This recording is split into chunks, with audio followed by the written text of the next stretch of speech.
Open up the town council meeting for the town of Chincoteague for the month of May. If we could all please stand for the invocation by Mr. Enright.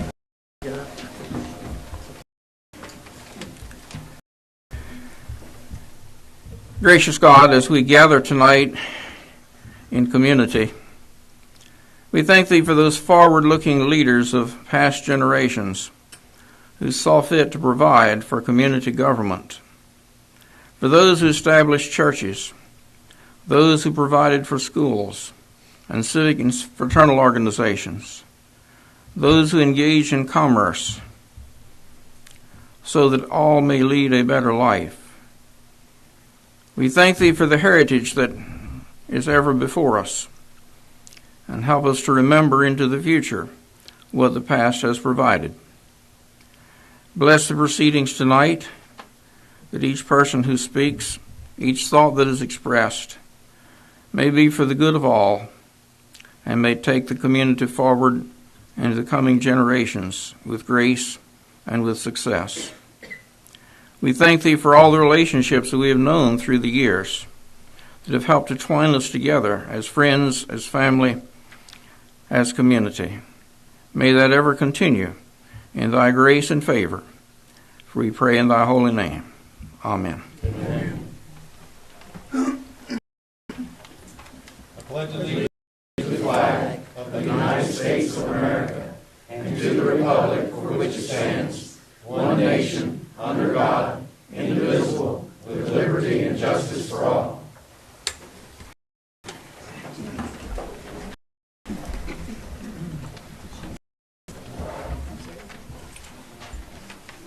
Well, good evening, everybody. It's going to be a busy night. And we'll start it off in the way hopefully all town council meetings start off. All right, certificate of recognition is presented to Miss Peggy Elizabeth Cherricks Thomas. Whereas Miss Thomas will be honored by relatives and friends on the occasion of her 90th birthday. We had about, how many people there yesterday? 84. 84, there you go. Whereas Miss Thomas was born April 29th, 1933, and has been a lifelong resident and valued citizen of the town of Chincoteague. And whereas on December 9th, 1949, Miss Thomas married William Carroll Thomas and had 5 daughters, 7 grandchildren, 11 great-grandchildren, and 1 great-great-grandchild. And whereas, together with her husband Bill Tom, Miss Thomas owned Sulky Acres Racehorses, Bill's Garage, and Sulky Acres Mobile Home Park.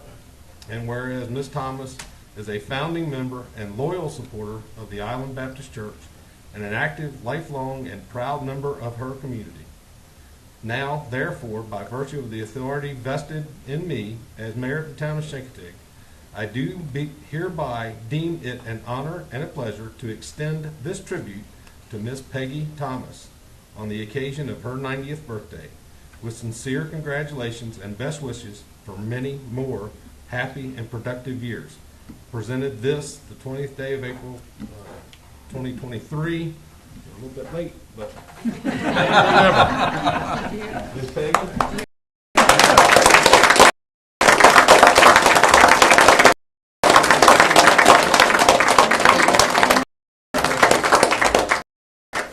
Stand up for She don't have to stand up. No.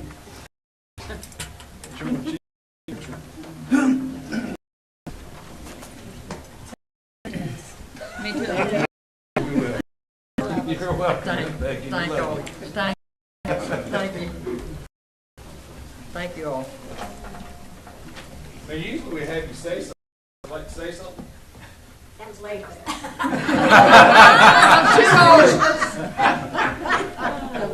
I know she's not speaking. She'll remember you on election day. There you go. I'll take care of you someday. Being you're a family member, you know. Family member and all. It's all good. All right. Place on the wall for that. Now, this is another recognition that we're going to do tonight. And it's a special one. Not saying that Miss Peggy's wasn't, but it was.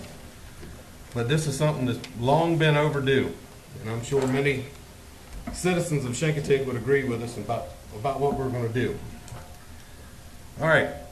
This resolution is for honorary center citizenship in the town of Chincoteague. Presented to Mr. William Murray Enright. Whereas Mr. William Murray Enright was born in Philadelphia, Pennsylvania on May 7th, 1943. Was educated at William and Mary and began his teaching career at Chincoteague High School in the year of the Lord 1965. Year after I was born. And whereas Mr. Enright labored tirelessly during his 42-year teaching career to instruct his students in not only academics, but in all things associated with a moral and virtuous life, to be in service not only to themselves, but to their neighbors.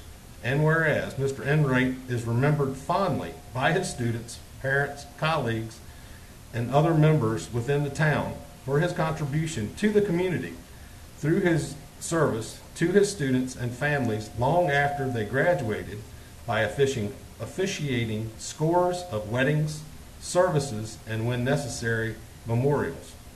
And whereas Mr. Enright has contributed immeasurably to the integrity of the island community by highlighting the formal education of 4 generations of its youth and helping to provide a firm foundation on which to build this community.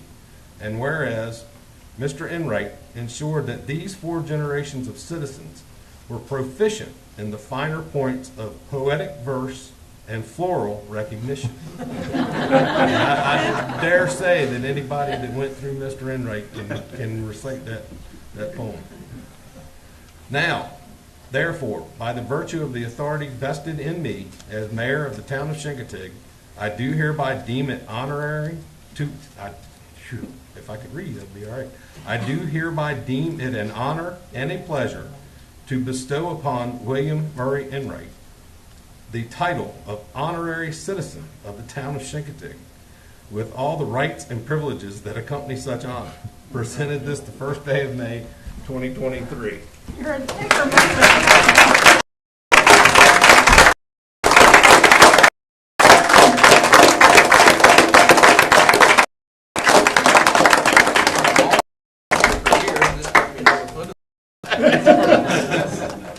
Thank you very much. You're certainly welcome.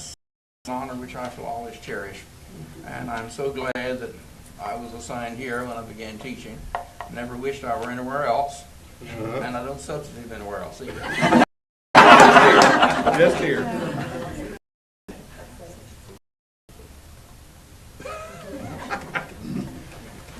In here did you teach? I don't know.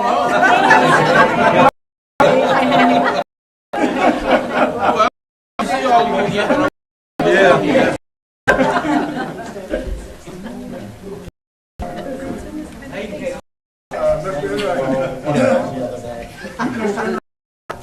Taxes are due June the 5th. You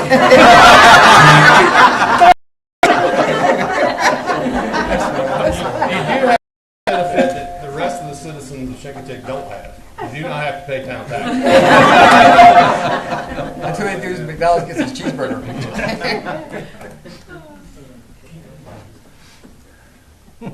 Would anybody like to speak on their experiences with Mr. Enright while we're all here? I'll open the floor up to you, because I know some of the things I've been through. Go ahead. Remember, I gave you the paper.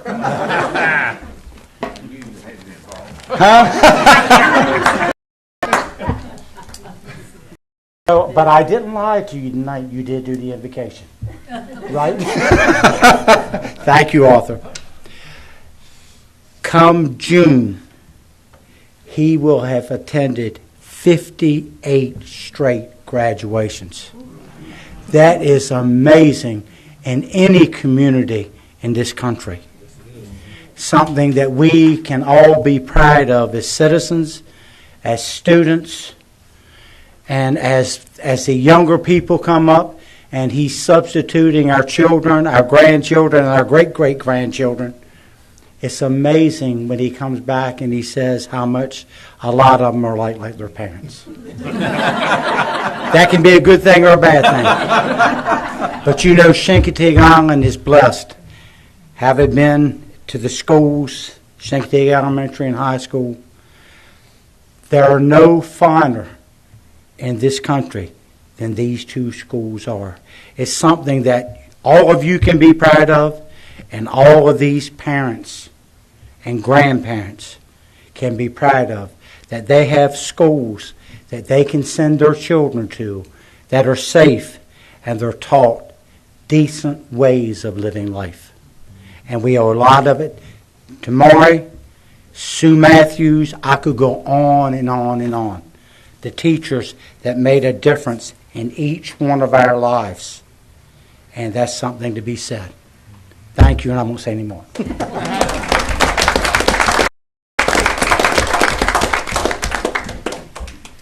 Anyone else? No, I'd like to say something. Go ahead. Mr. Enright, I don't get teared up too much, but I had you for a semester or two in high school, and learning the poems, which was really the hardest thing for me to ever do. I struggled through it and all that stuff, but just hearing about you over the years, and you taught my father, you taught me, and you're probably on, what, the 5th generation now, maybe, 4th generation? The 3rd for sure. I'm not sure I've gotten to the 4th. Maybe close. Okay, all right. All right, yeah, you should probably have. I keep feeling like I'm older than probably what I already am, but you're the most honorable man I've ever met in my entire life. Mm-hmm. And I appreciate every single thing you've done for Chincoteague High School and for the kids and for this community, let alone your community over there across the water. And I so appreciate you. Well, thank you. And I will always, always have the utmost respect for you. You were reading or saying your prayer, and I'm sitting here thinking, I could listen to him read the phone book. You just have that way of words, and you're very, very appreciated on this island. Well, thank you. Appreciate that.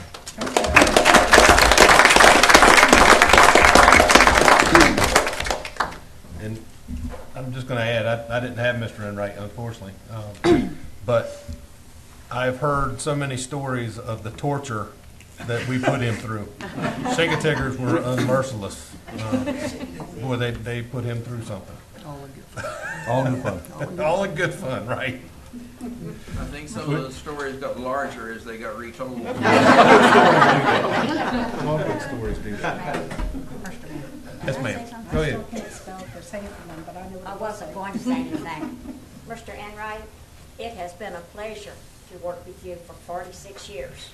You've taught my children, and as Mr. Mayor says, they weren't very nice to you, setting your trash cans on fire and stuff like that. And pulling out the Playboy magazines. I said, you know you didn't do that. Well, he didn't say anything. But you are a fine Christian man, and I thank you for that.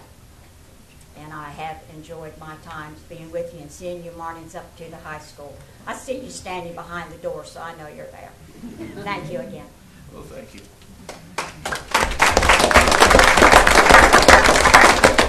Mr. Mayor. Go ahead. Mr. Mayor, I also want to thank you for keeping many a church store open. We try. Yeah, but no, to have a pastor because you put the time in for multiple years. And Miss Peggy, I got to say this, and Jay will vouch for this. When we have youth, I tell them, get a voice. And you have had a voice. Now, you might even take it the wrong way, but having a voice, a positive voice, means nobody's going to walk on you. And you have had that voice. And I wished you could come and talk to our youth and tell them. Because like you say, nobody wants to speak out. And guess what? When it's time to speak out, you have. And I'm saying that in a positive way. I promise you that. And I wish our youth would get strong. Not just our young ladies, but our young men. And have a voice. And speak positive to everything. And not let anybody walk on you. And I mean that. And I'm proud of you for that. God has blessed you with that. Thank you. All righty. Now that all the pleasantries are done, we're going to move on to public comment. Tammy, you're first on the list. Well, my mother gave me a voice. Hey, it's a family trait. So I am here this evening for my mother, of course, but also I've had a concern lately on East Side Drive. I've heard a little scuttlebutt about someone wanting to fill marshland in, actually kind of across from Mom's house. And I've seen red flags out. It looks like land has recently been sold, which is not land, really. It's just marsh.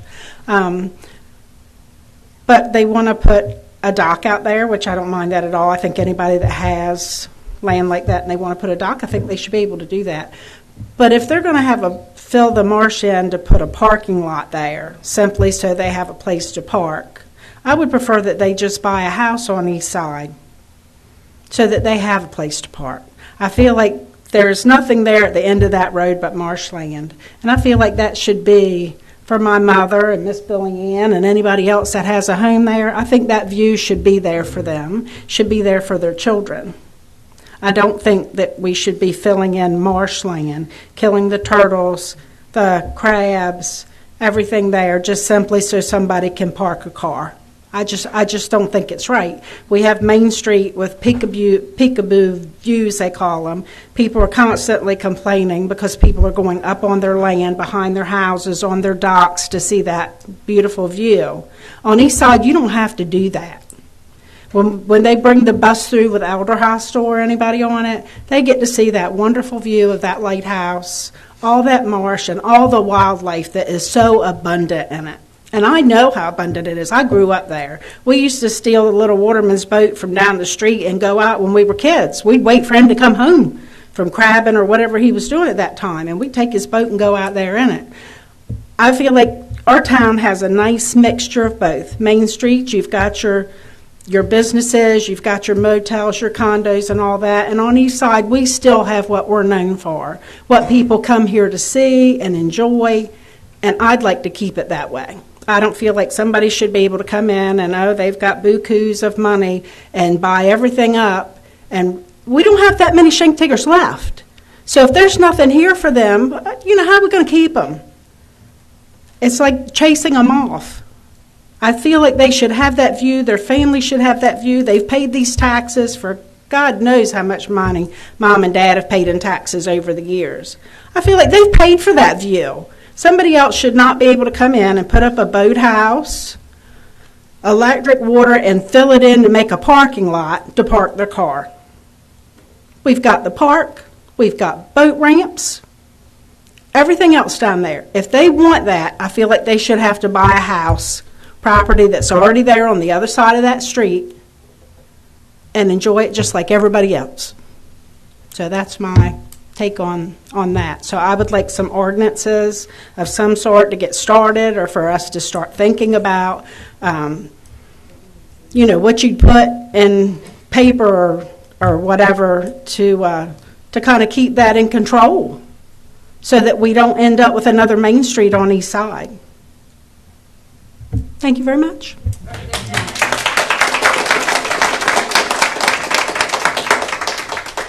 Peggy? Your name's on the list, Mom. Okay. I would like to know one thing. If they want to put a rental out there, which is what I've heard, this is hearsay. If they want to put a rental out, where's their sewer going? Don't know. Don't know. I mean, hey, I own what's behind me and what's in front of me, except the waterway. And the other people do the same. They're not going to put it on me. And I don't think nobody would let them do it either. Don't know. And to the end of my back property is a right-of-way for my back property to get out to East Side Road and Mr. Ed Birch's house too. And there's no way that they can get rid of sewer unless they pump it overboard. That's not permitted. I know that. But I'm against it, I'll tell you right now. And when it, by the way, Mr. Mayor, Yes, Aunt Peggy. when is the next meeting of the Planning Commission. Planning Commission? Tuesday. Next week from tomorrow. A week from tomorrow. When? A week from tomorrow. A week from tomorrow, okay. At 6 o'clock or 7 or 7 Seven. o'clock. Right here. right here? Okay. And Thank also, you. I would like to say, I also own quite a bit of that marshland. It would benefit me and make my land worth more if I agreed with them. But I don't want the money. I bought it so it would be clear. So nothing would be built there. So there you go. Gotcha. I'm not in it for the money. All right. Is it Bev Fleming? Yeah, I was concerned that I got this letter last week that said, Could you state your name for the... oh, Beverly Fleming. Thank you, ma'am. Okay. That it says important information about your drinking water. And it was apparently from last September, and the letter was dated today. And I was wondering if this is a normal procedure, that there might be problems with the water. I know you're not going to answer anything, so that... Well, I can answer that one. The problem was we tested the water too soon. A storm was coming in September, and we wanted to get the test in, so we tested the water too soon and didn't follow the procedure correctly. So we were penalized and had to put that in the paper and let everybody know. So we were trying to get ahead of the storm and got penalized. So our drinking water's fine. Okay. I also noticed that you use reverse 911 to notify people on streets that you're paving it. And I was wondering, if something happens with the water, would you do the same type thing to let everyone in the town know that there's something wrong with the water? Certainly. Okay. That's it. Thank you. Ms. Billy Ann?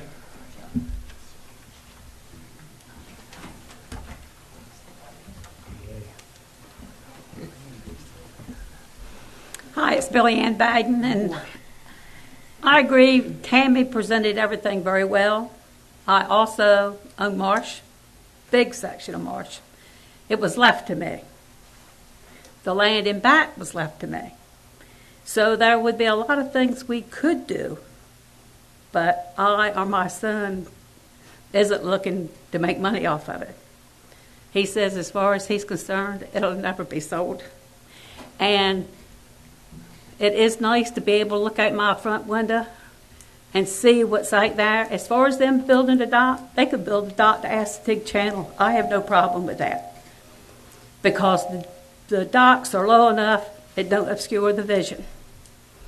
So I agree with everything Peggy and she said. There's a joke that goes around that Peggy is the mayor of East Side, but I'm the vice mayor.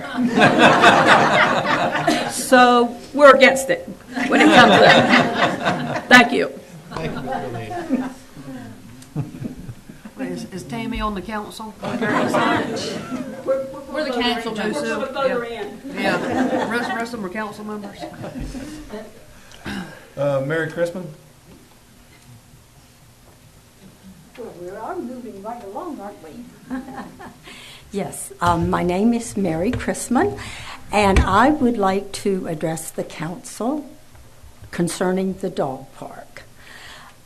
First of all, we really, really appreciate the dog park. It has been a great addition to our community, but we feel that more seating and some shade is needed at the dog park.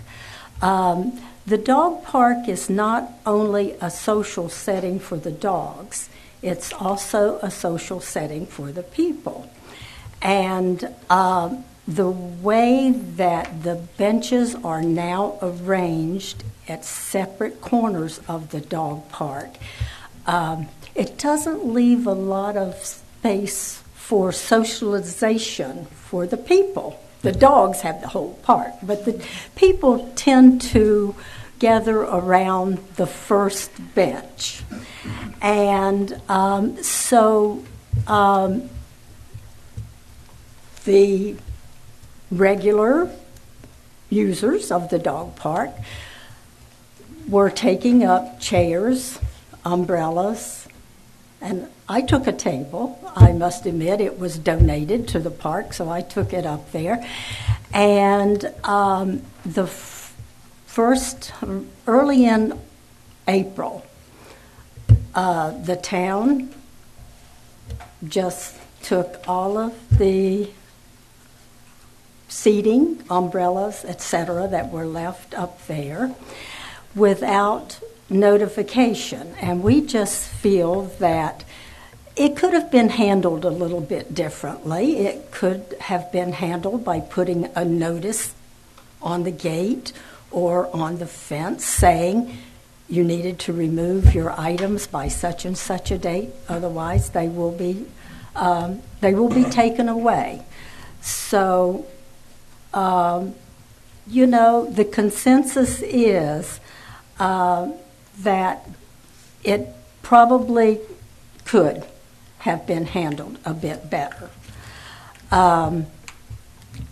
And we all have, the question is, now that there are only 3 benches in the dog park, if the town, I guess by the Parks and Recreation Committee, have any plans to add any type of shade, some extra benches that the people could use.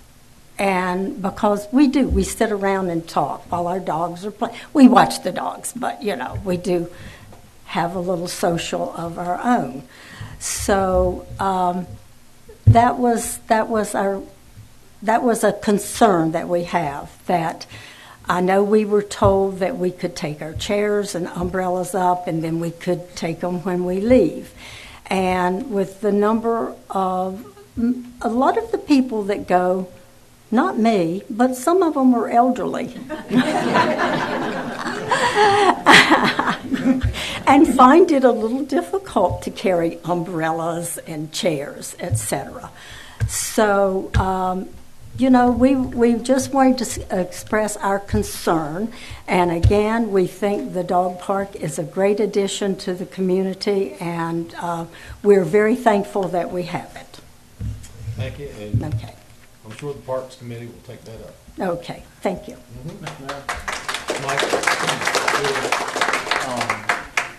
Once we completed removing chairs and umbrellas and things that were there in the park, we ordered 3 more benches for the park. We expect them in the next 2 weeks.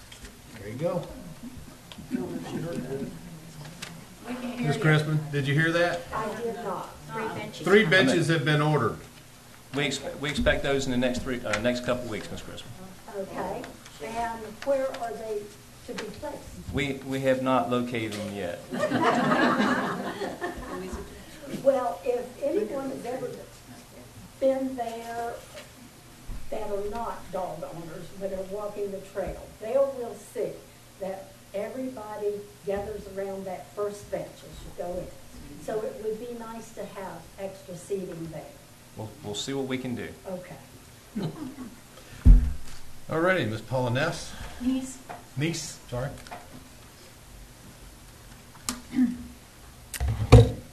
Thank you. My name is Paula Neese. I live at Canal Lane on Chincoteague, and I have 2 items tonight that I want to bring to your attention and to your viewership's attention. And it's really nice you have this big crowd for this. So, happy birthday. Thank you.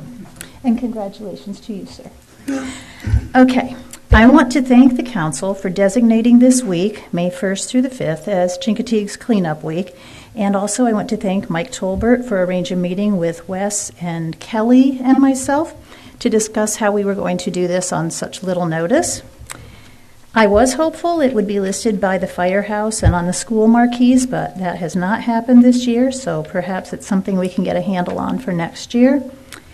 I've posted it on several Chincoteague Facebook sites, and there is also your notice posted, I know, on the town council things. And again, next year, whether this is something that we plan around Earth Day or not, we can talk about better ways to advertise and plan.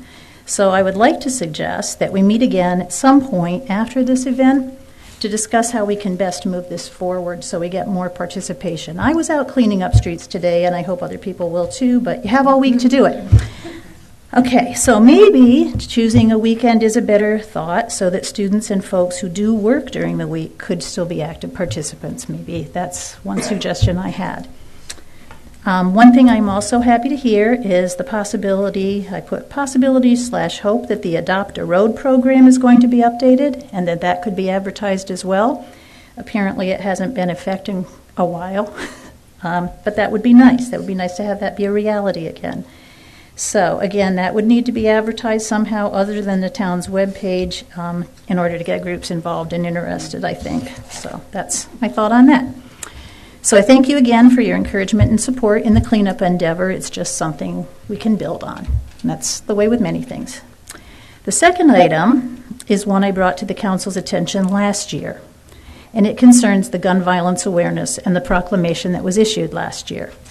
And I totally appreciate the fact that you agreed to make the same proclamation every year. This year, I'm asking you not only to agree to one day of observance for that, I'm asking you to extend it as it will be nationally, beginning on Friday, June 2nd through Sunday, June 4th, to encourage and ask others to wear orange, and I request that we display that we are a community that knows there are things we can do to show our support. We all know the situation hasn't improved. We live in a safe community. A lot of people around us do not. We hear those stories every day. And I know that because my life has been touched twice personally by gun violence. People I know and love have been affected. And I don't want to have any more news like that, and any more news reports like that, or any more phone calls like that. No one should ever have to get those. So wearing orange is our way, it's a simple way, to honor the victims of gun violence, because I can tell you, watching someone you care about go through the trauma of reliving that event and watching them bravely go on trying to have a normal life is hard. And if it was hard for me, you cannot imagine how hard it is for them. So it seems to me that the very least that we can all do is to let them know that we hear them, that we care for them, and that we support them. So wearing orange and putting up signs is the very least that we could do as a community that I know cares about people. So it's as simple as making signs that say, we wear orange because, and let me give you some good reasons. We wear orange because, even though I may feel safe in my home and in my neighborhood, I know others do not. I wear orange because I'm a hunter, and I know that teaching gun safety does save lives. I wear orange for children because having drills for armed intruders are terrifying, and I know because I've had to do them. And it's sadly necessary, and it's traumatizing. I wear orange because I support the knowledge that together we can fix this. And I thank you for listening and respectfully request that you revisit that proclamation issued last year and encourage you to declare June 2nd through June 4th Gun Violence Awareness Weekend, and I look forward to your response. Thank you. Ms. Julie?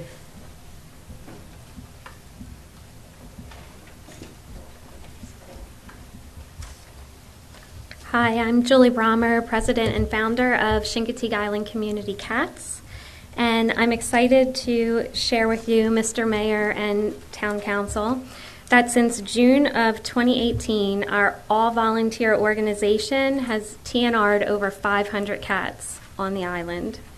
In less than 5 years, CICC provided free spay-neuter surgeries, rabies vaccines, ear tips, and often we gave the cats distemper, flea treatment, and microchips. This didn't only help out the cats on the island, but also the people who care for them. And this year, in 2023, CICC is planning a free cat and rabies vaccine clinic on August 12th With the town council's approval and Accomack County's approval, we'll be putting that program in place. We're also planning a TNR weekend clinic, September 14th through the 17th. And at that time, we'll assemble volunteers to trap and care for 50 cats. The neuter scooter will be back on site, back in town, Friday the 15th of September and Saturday the 16th to do the surgeries. And then for your awareness, CICC can use the town's support in having a location for the free dog and cat rabies clinic this summer, as well as a location for the September TNR weekend clinic where we can hold and care for those 50 cats. So thank you so much for your time and your support over the years. I really appreciate it. Thank you. Thanks. All right, Barbara Min.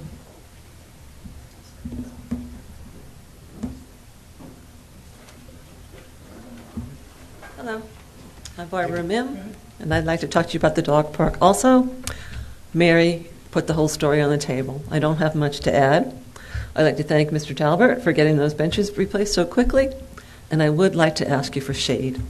The one tree up in the end where we sit is more dead than alive, so that would help a lot. I'd like you to also know that we, the people who use the park, we've done a lot of things to maintain it ourselves. There's a big low-lying area right in front of the main gate. We have filled that with rocks to prevent mud puddles and such like that. And we pick up after everybody. Thank you for listening. Thank you.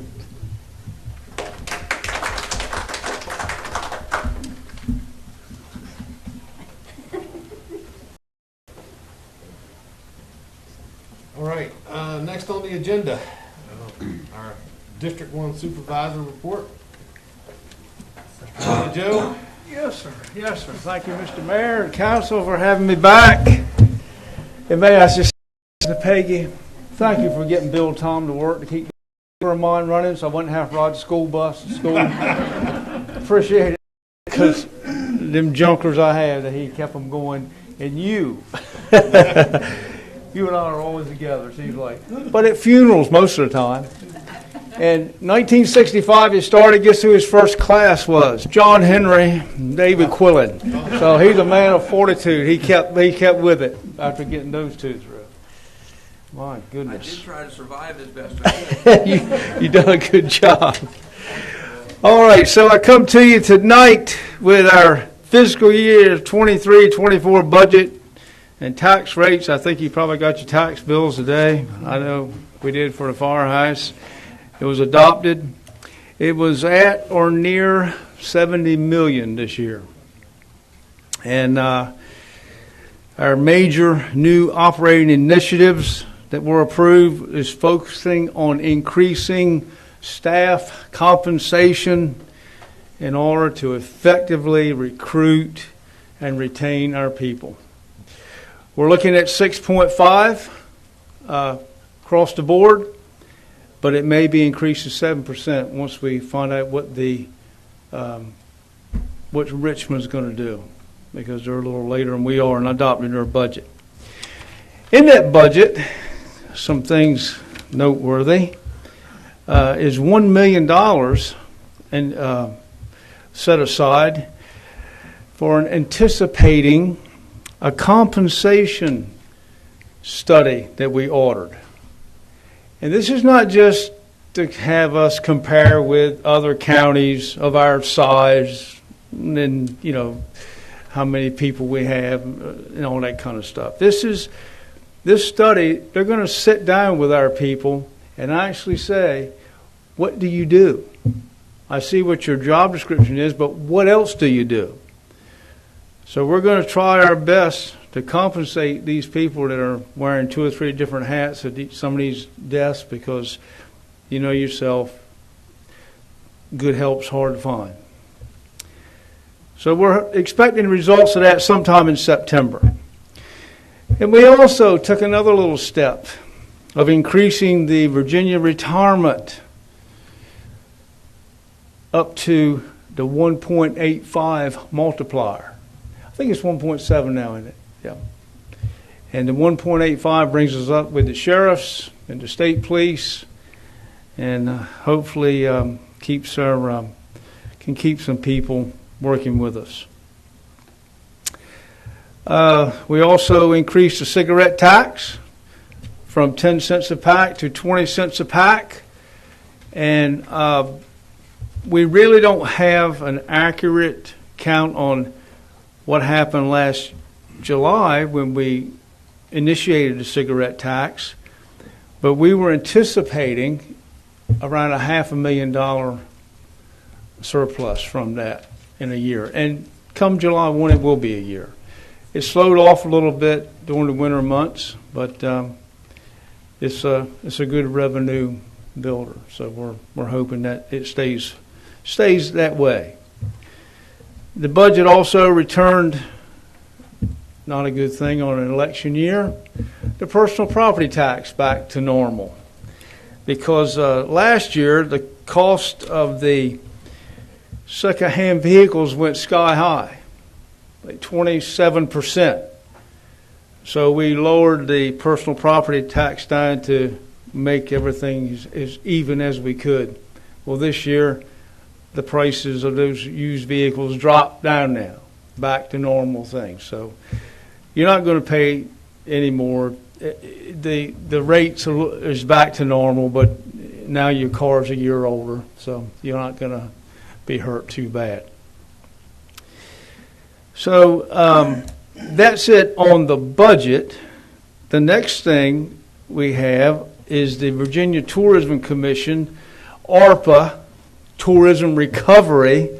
That's the funds from Washington.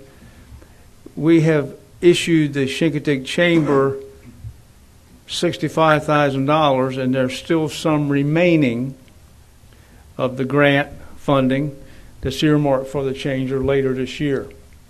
And that was a thing that I forget what they call them, but there were a destination, whatever, chamber. They had to give us a list of what initiatives they wanted to do, new initiatives, and I believe we're upgrading the computer system. This money help upgrade the computer system to get more people, get out to more people, and bring more people here. But they've received $65,000 of it, and there's more coming later in the year. I think that we approved somewhere around $80,000 for them initially. All right. You can stop me anytime you want if you've got some questions about something. But the county administrator thought it important to put this little note in here about the Hampton Roads Sanitation District taking over Central Accomack. It's highly visible, the Eastern Shore Sanitation Sewer Transmission Force main project going right down where the railroad tracks used to be. And it involves most of the middle of the county. They've took over a Nancock's wastewater treatment plant, and they are now also got lines going to Wachapreague, Melfa, and there was one other little town there along the way. So it's long overdue, but Hampton Roads Sanitation District will be taking care of everything. They'll be getting all the doing all the legwork on infrastructure, easements, the equipment, documents, etc. They were given all that at no cost, and they're going to handle it from henceforth. It's not going to be a county duty. And he also put in here, it's probably important to talk to you about the library. The building, the facility is just about done. I'm saying it's in the 90th percentile of being done. But now there's some of the trustees are not satisfied with the draft lease that we have made up. So they now it's pushed off occupying the building probably till after July, until we get that hashed out. I don't know what's going on. All I can say is it wasn't a high priority for Chincoteague voters in the referendum, so I stay out of it. I just stay out of it. Federal dredging. The Army Corps of Engineers, they received $27 million. If you missed that in the Post a few months ago, or a few weeks ago, $27 million for Eastern Shore federal projects.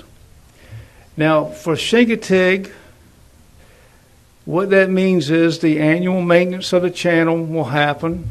That's twice a year to keep the inlet, so the Coast Guard can get in and the draggers can get in and that kind of stuff. That'll continue on.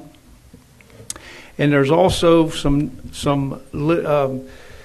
talk in there of something going on with Lewis Creek, of dredging some of that.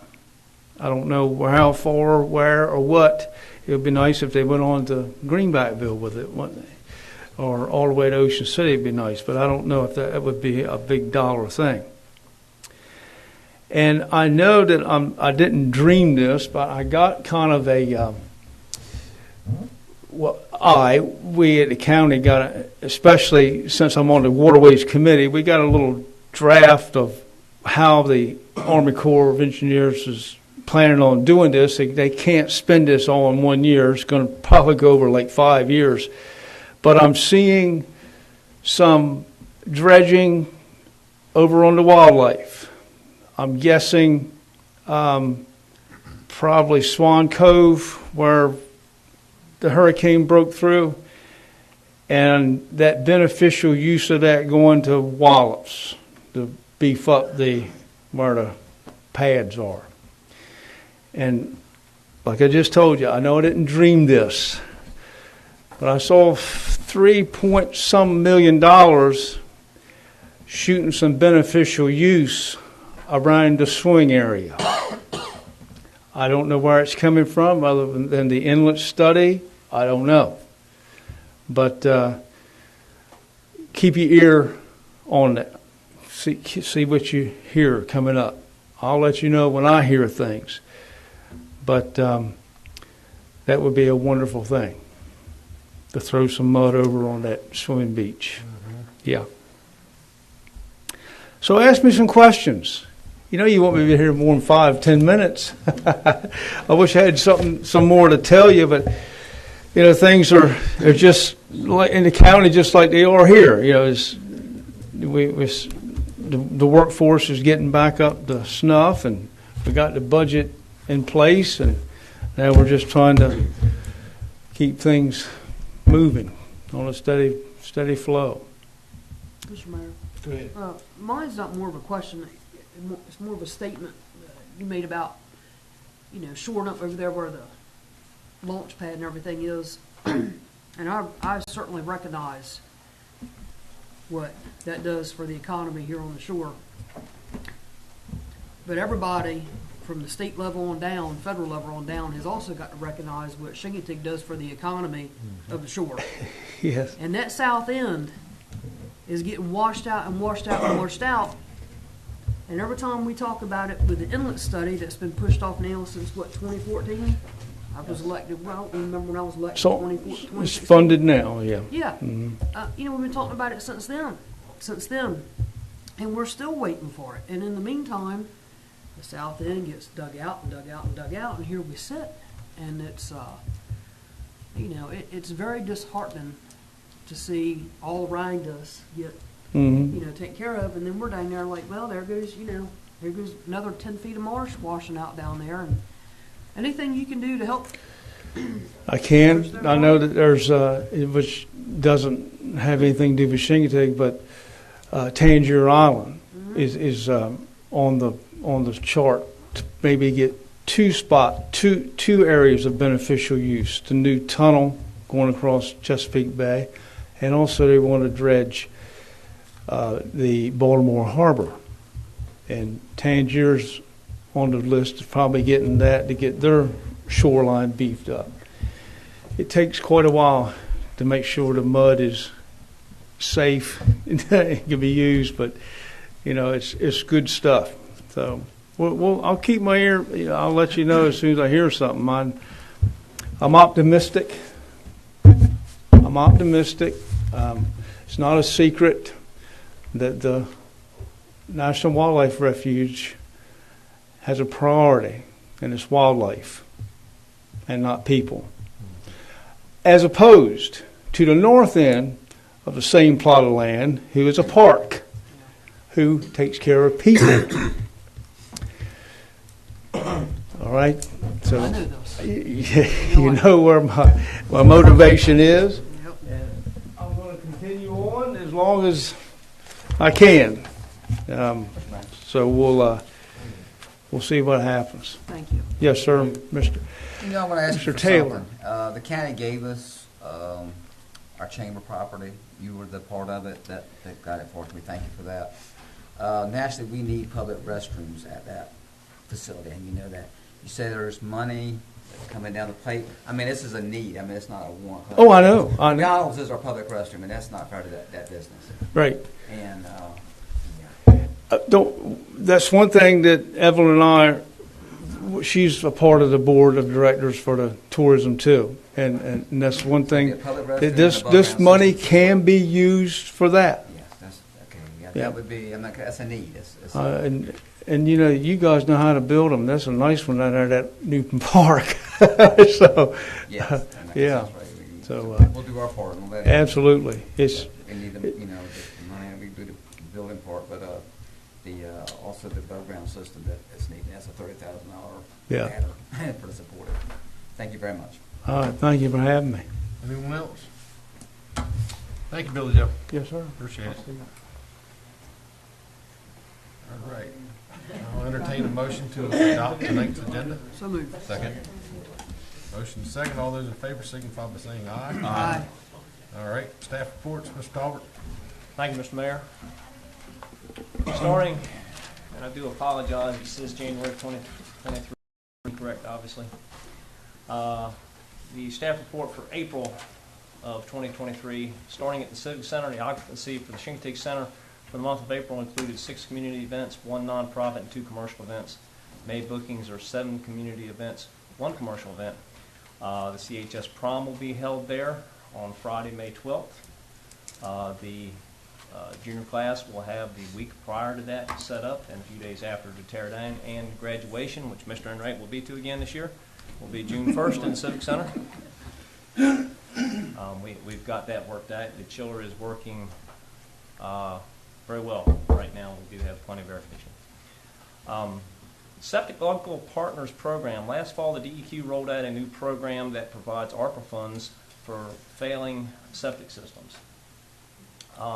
I applied for that last fall, and we did receive a grant of about $750,000 for use on those systems. The way the program works is we are going to set it up kind of like the CARES Act program we had a few years ago, where we have people apply that are in need of a repair or replacement, and a committee will determine if they meet the criteria and whether they should receive an award or not. The program funding levels are 50% for folks whose qualifying or folks whose income is above the average level, and 100% for folks who fall below that line. And that's 100% or 50% of the qualifying costs. We're preparing the program design right now. We have to submit that along with our purchasing procedures and that sort of thing to the DEQ. And it has to be done by September in order to actually get the grant award. So I don't see any, I've spoken to the folks there at the DEQ. I don't see any problem with getting that going. So hopefully by the fall we'll be studying or taking applications for folks who need a new septic system. Well relocation, on April 5th, I met with a group from NASA Wallops, NASA Goddard, and NASA headquarters in D.C. to discuss the progress on the legislation to relocate our wells off NASA property. We discussed many things. first went over the basic issues there, so everybody would be informed and up to speed on it. And basically at this point I still have 2 issues with the language that was approved. And by the way, the Congressional Budget Office did approve the language for the current bill that's being considered. And the language I have 2 problems with. One is the $14 million cost. That $14 million was estimated in 2017. A lot's gone on since then. Even in normal times, I'd say a 6-year-old estimate's not adequate. But the things that have happened to the construction world in that time frame are certainly out of the ordinary. The other issue I have is the language gives us a 5-year window in which to design and construct and obtain construct the sites as well as obtain permits. The folks I've spoken to said this is not nearly adequate to get all that done, especially the permitting.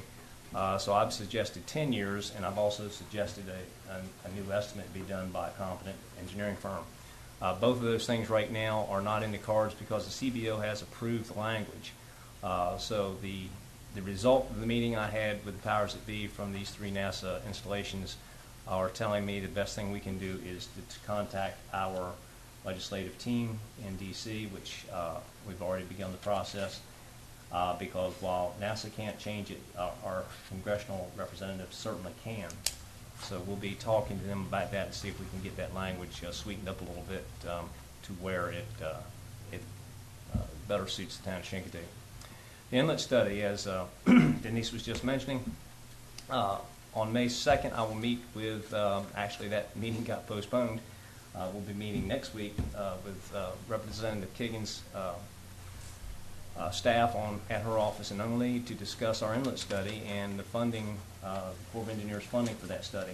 The study was authorized by the Corps of Engineers in 2014, and every year we have continued to apply or notify the Corps that we are very interested in getting this funded. Every year, I'm assuming, as they say, they are submitting the request for this funding, but we have not yet gotten it. I got notified last month from the Corps of Engineers that no studies in the state of Virginia were approved at all this year. So we've, of course, sent another letter and re-upped for another year and asking them to consider funding for the 2025 budget. Again, this will be something on the agenda when we talk to our congressional representatives, see if we can get that off dead center. But by the way, that photograph is a 2018 shot of the inlet that was taken by Patrick Hendrickson, who's gracious enough to supply me with up-to-date photos of our issue. Meals and Transient, the date in the table below is for the month of April. It's collections for the month of April, but it reflects the business in town in the month of March. Of course, March's transit occupancy and meals taxes are not due until the 20th of April. So as you can see, we continue to do well in both taxes. Right now we are at 99% on meals tax revenues, budgeted meals tax revenues for FY23, and we have exceeded TOT by 18% for the year FY23.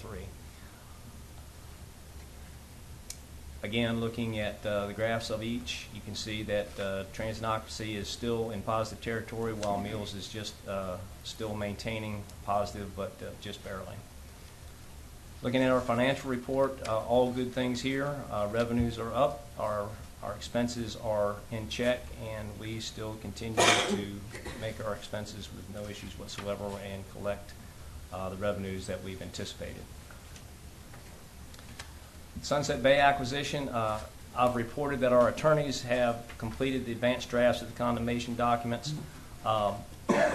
They have sent those to the last 2 folks to review. Those were Todd Burbage's attorneys and the HOA and HRSD.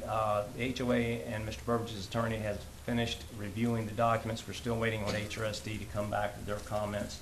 Once they do that, we are on a short line to get a court date and get this procedure going. We're also still waiting on the HRSD's comments on our transfer agreement, which is the agreement which will govern the transfer of the property to HRSD once the eminent domain procedure is done. I'm still hopeful that we can get that done in the month of June. Building and zoning for the month of April. Mark did 91 inspections, issued 56 permits in the month of April. Total value of building costs of construction in the month of April was $1.595 million for a total building permit fees collected of $6,800. I should add one more thing that just came after the agenda was done, and that is we got a final cost on our health insurance for this year, which always comes in the month of April, and it will be increasing 4% this year. The budget that you are looking at this evening was calculated at 5%, so we are still good. If you remember last year, we had a very significant increase after having 3 years of little or no increase. So this year, right about what we planned. So the budget you're looking at this evening is still good and covered for our health insurance for FY24. And with that, I'll take any questions. Then, go ahead, Chris. On that Sunset Bay acquisition, Planning Commission, when I was reading through their minutes from their meeting, they stated they were coming to us in June for a joint meeting. What is that for? They want to, if we finish the work this month on the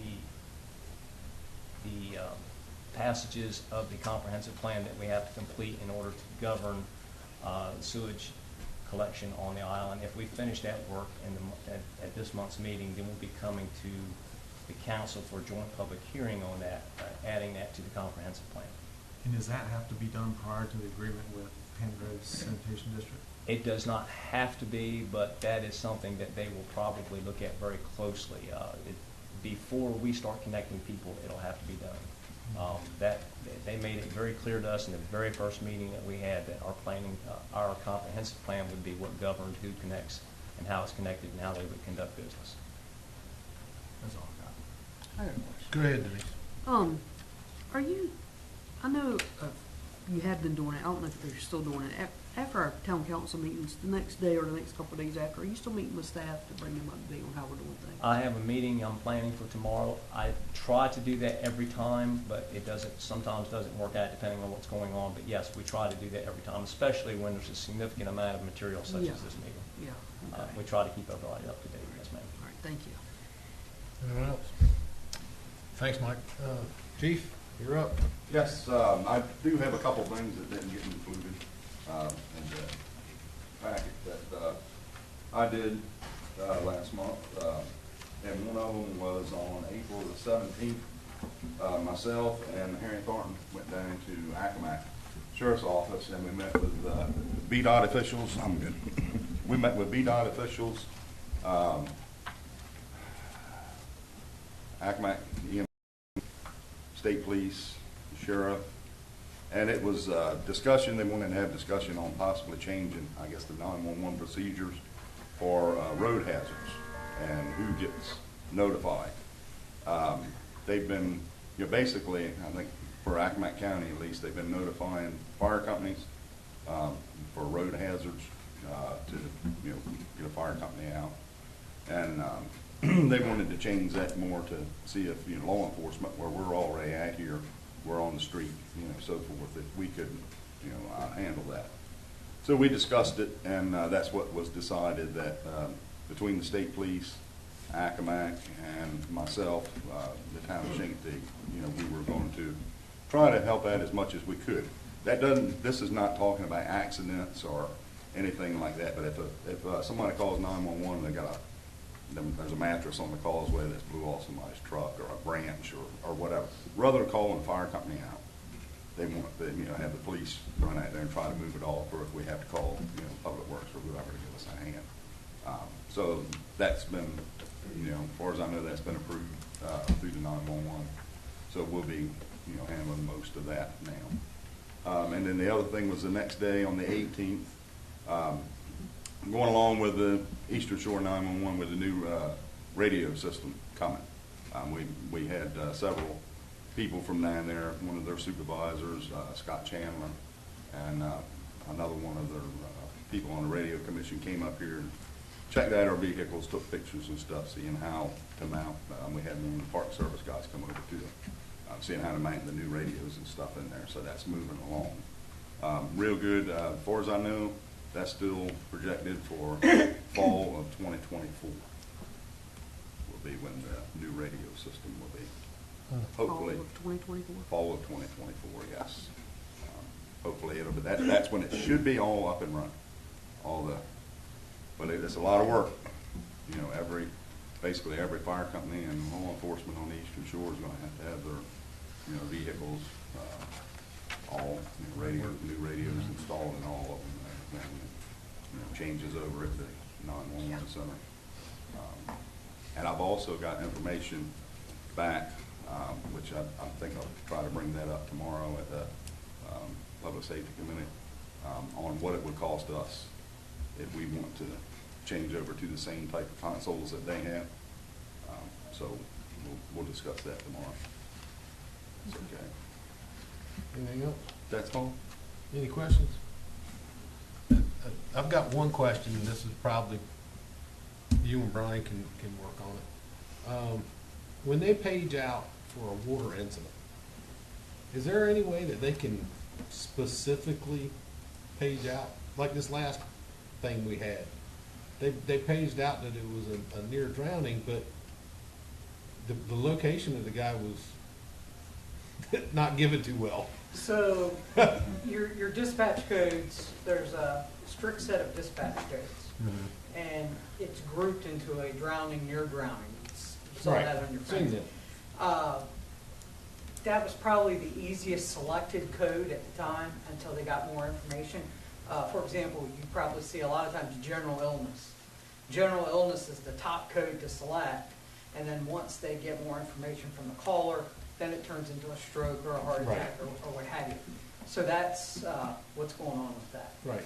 I just know because the boating incidents things, when we get like a near drowning text, it could be something happening over on the beach that is a near drowning. You know, somebody in the surf, where it could be a kayak, you know, in Chincoteague Channel that's turned over, but we don't know how to react.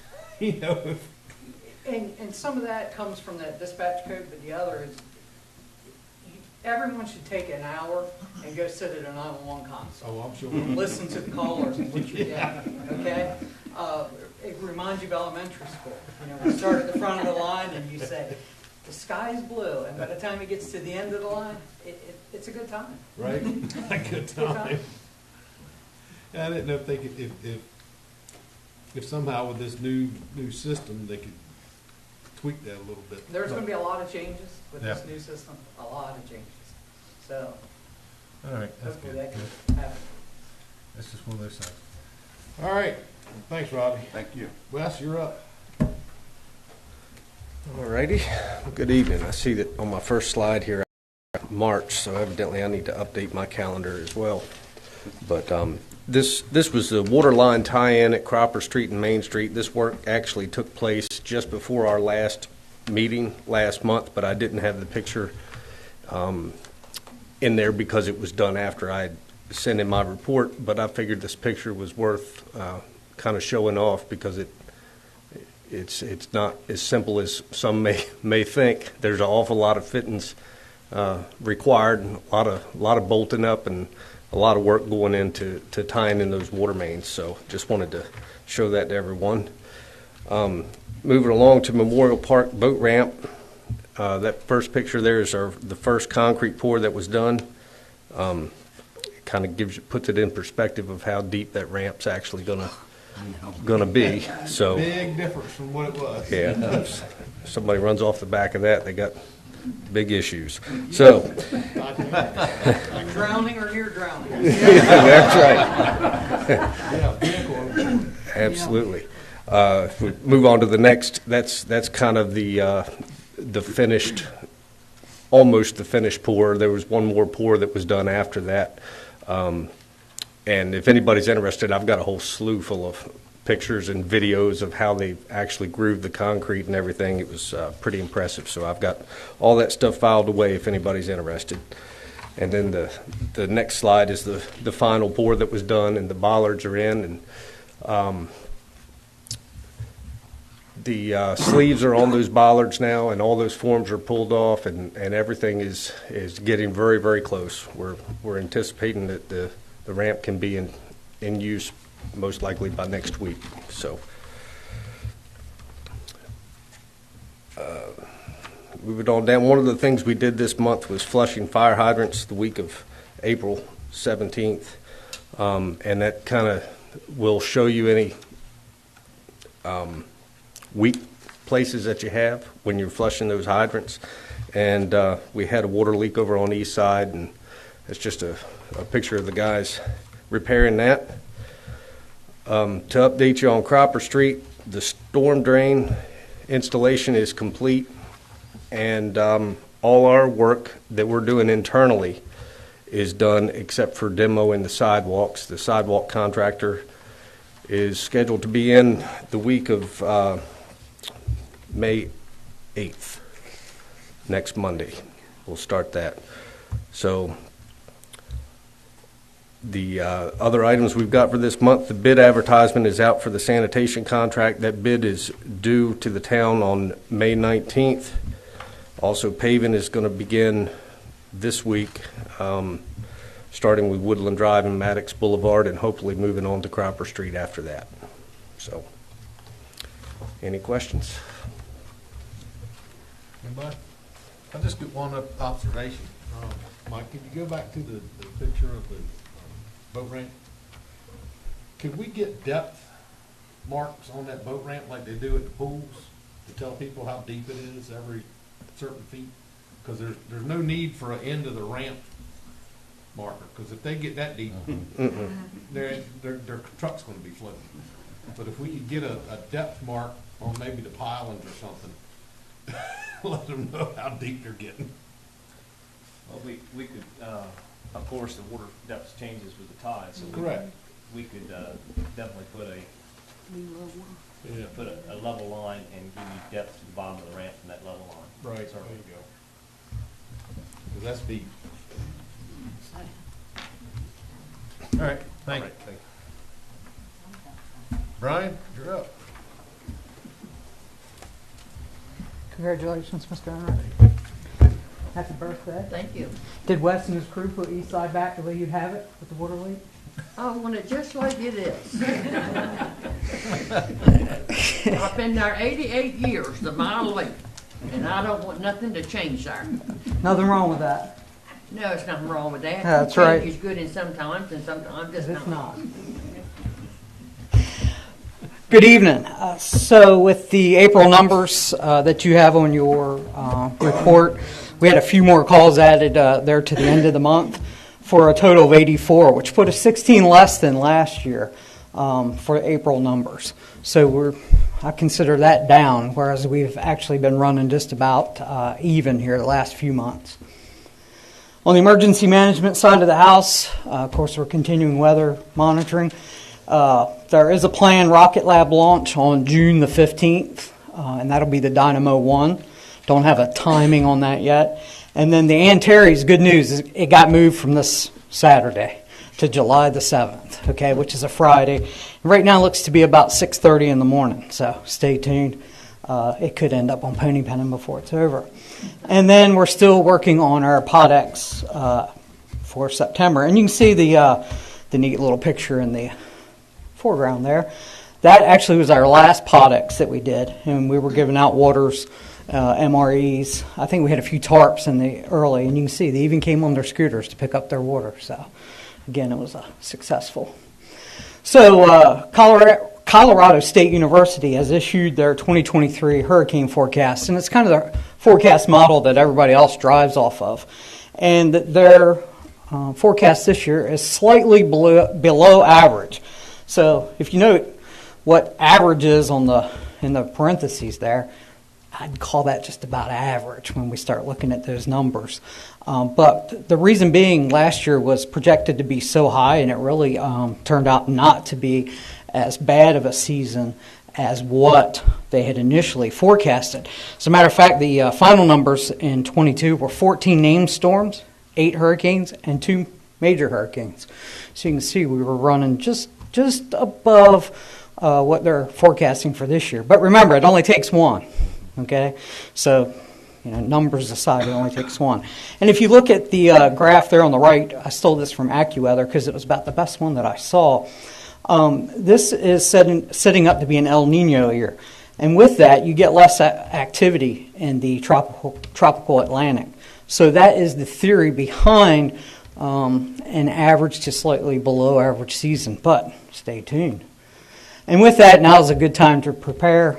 I say it again and again, but don't wait for it to start raining and the wind blowing to prepare. You saw what happened in Virginia Beach last night. It doesn't take long. Something like that could happen very easily here, and you need to be prepared and ready for when something like that does happen. Don't wait until the lights go out and the wind starts blowing to do that. And, oh yeah, see, it spins tonight. There's a reason behind that. This will be the last COVID report in a council meeting. All right? Correct. May 11th, the federal COVID emergency ends. And as you can see there, their reporting is still behind in the state. This was showing 415, so we're about 2 weeks behind there. But you can see the trend, we're down. And then also over the last month, there were only 3 new reported cases in our zip code. So, we've got to that status now. And you can also see with the variants, as it begins to wane away, the BQ.1 seems to be the most prevalent in that time frame. So again, if there's any significant change, anything comes about, this is going to become your new flu season that goes around, and we'll monitor it as such. Should something happen that you all need to be notified, certainly I'll reach out and do it. And then if we need to get something to the public, we'll do that as well. So in summary, EMS calls are slightly down. Be weather aware and prepare. It only takes one, and close does count in slow dancing, horseshoes, and hurricanes. So, it only takes one. And that federal COVID health emergency will expire May 11th. Any questions? Anybody? All right. Thank you, Brian. Have a good evening. All right, moving on to committee reports. Mr. Bott. Nothing to report. We handled everything we did in budget personnel workshop. All right. Moving along, Gene Wayne, Recreation and Community Enhancement. Yeah, we had a meeting in March 28th, and we talked about the exercise trail, picnic tables, getting them up and going, and shade structure for Brianna Park, and a hard path to make it easier for people that are handicapped to get to the equipment.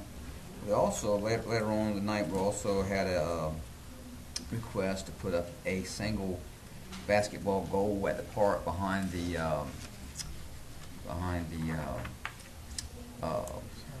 soccer field, and we had a gentleman that was volunteering to pay for the goal, and we'll talk about that later on tonight. Also, like you say, the dog park.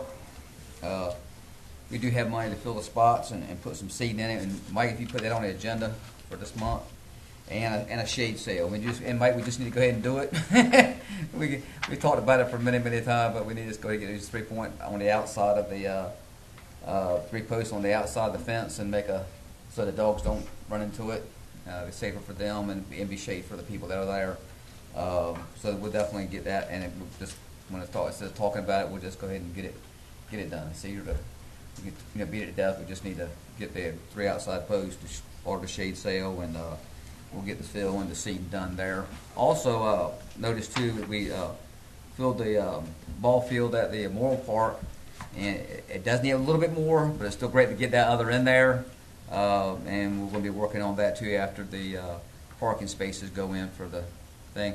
Also, Wes, we talked about too the trail where the dog park is. If we can get that, that place could be that where you walk your dogs on the outside can be made to look beautiful. And I know it's going to be a slow process, but when you do get 5 seconds to get a 1-ton dump truck in there and pull stuff out of there, it really can be made to look beautiful and safer.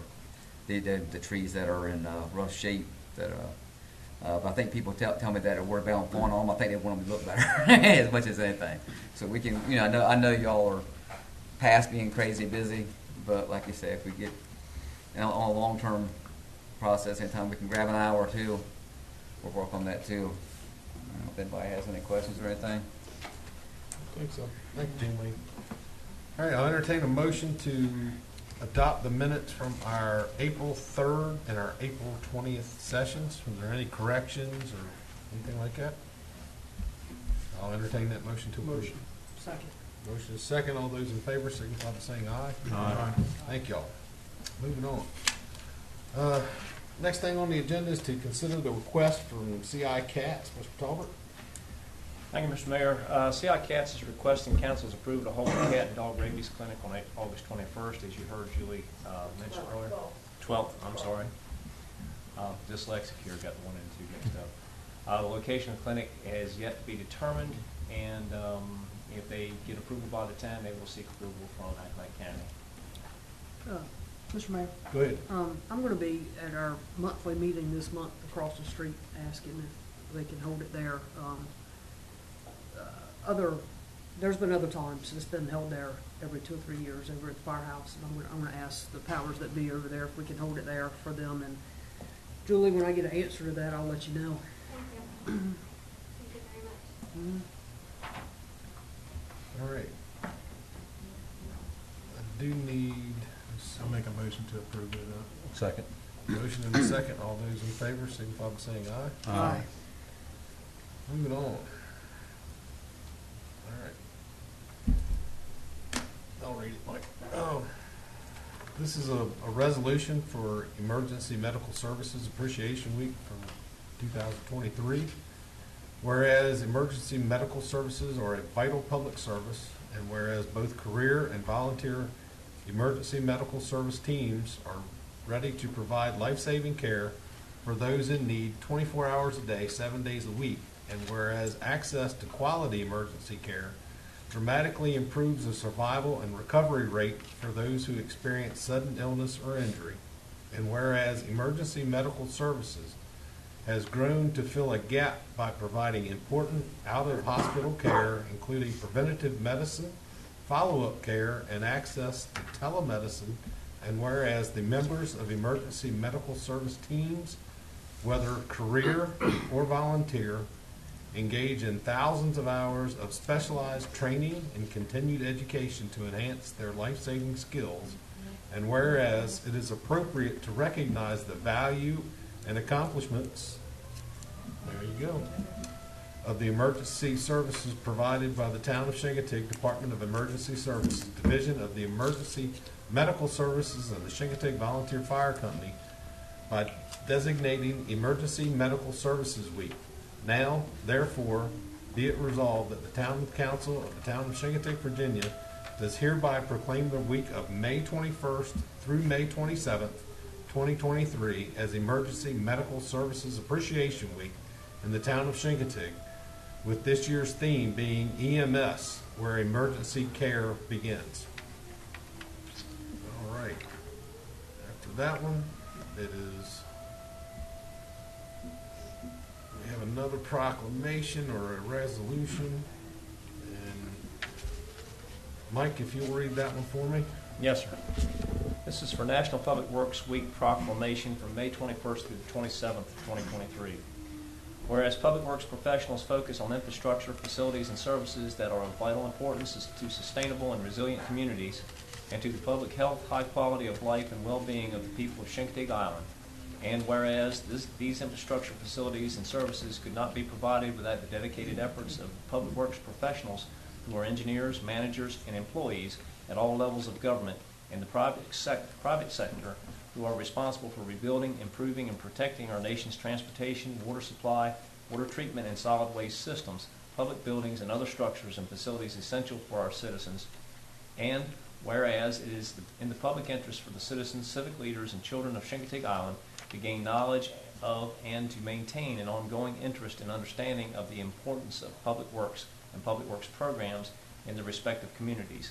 And whereas the year 2023 marks the 63rd Annual National Public Works Week sponsored by the American Public Works Association, Canadian Public Works Association, be it now resolved that I, John Arthur Leonard, do hereby designate the week of May 21st through 27th, 2023 as National Public Works Week. I urge all citizens to join with representatives of the American Public Works Association and government agencies and activities, events, and ceremonies designed to pay tribute to the public works professionals, engineers, managers, and employees, and to recognize the substantial contributions they make to our protecting our national health, safety, and quality of life. In witness whereof, I have hereunto set my hand, done at Chincoteague Island, Virginia, this first day of May 2023. Thank you, Mike.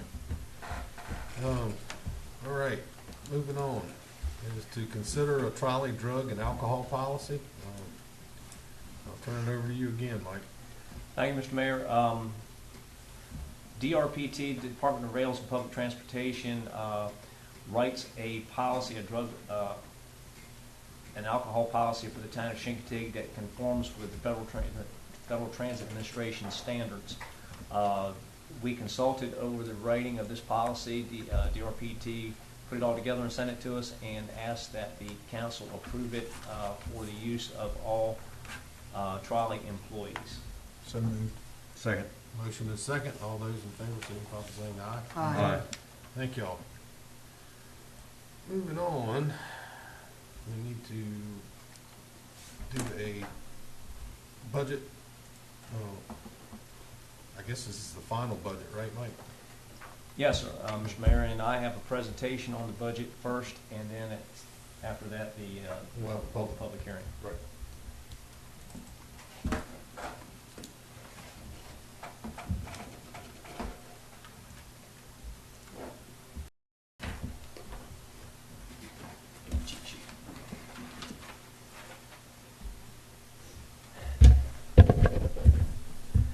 Mr. Mayor and Council, ladies and gentlemen, this is for the Town of Chincoteague's FY24 budget presentation for the proposed FY24 budget.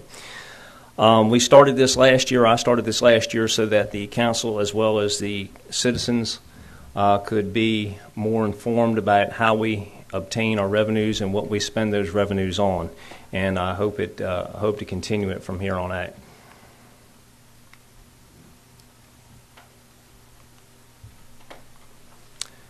This is the memo from myself to the town council, stating that enclosed for your review and consideration is a proposal for FY24 budget. The goal of this budget is, as always, is to provide and maintain high-quality services and facilities while using the town's resources and taxpayer funds both wisely and efficiently. And I apologize, it's even too small for me to read.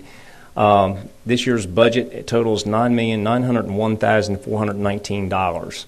The highlights of this budget are a $2 raise across the board for all employees, including a $3 raise for all certified police officers, an increase in employee health and health contributions of 5%, as we mentioned earlier, it came in at 4%, and the addition of 4 full-time EMS providers, as well as continuing funding our street maintenance and paving.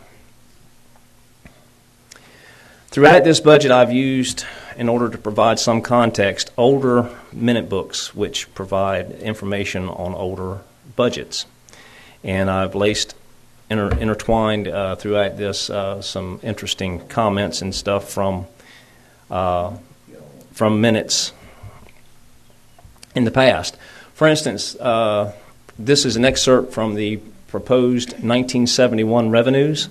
You'll notice that the tax levy, $49,000, of course this is before annexation, $49,000 was the tax revenue at that point in time. That was real estate taxes. That was the second highest source of revenue for the town, and remember that because we're going to come back to that a little later. The highest source of revenue was the water rent for $89,000.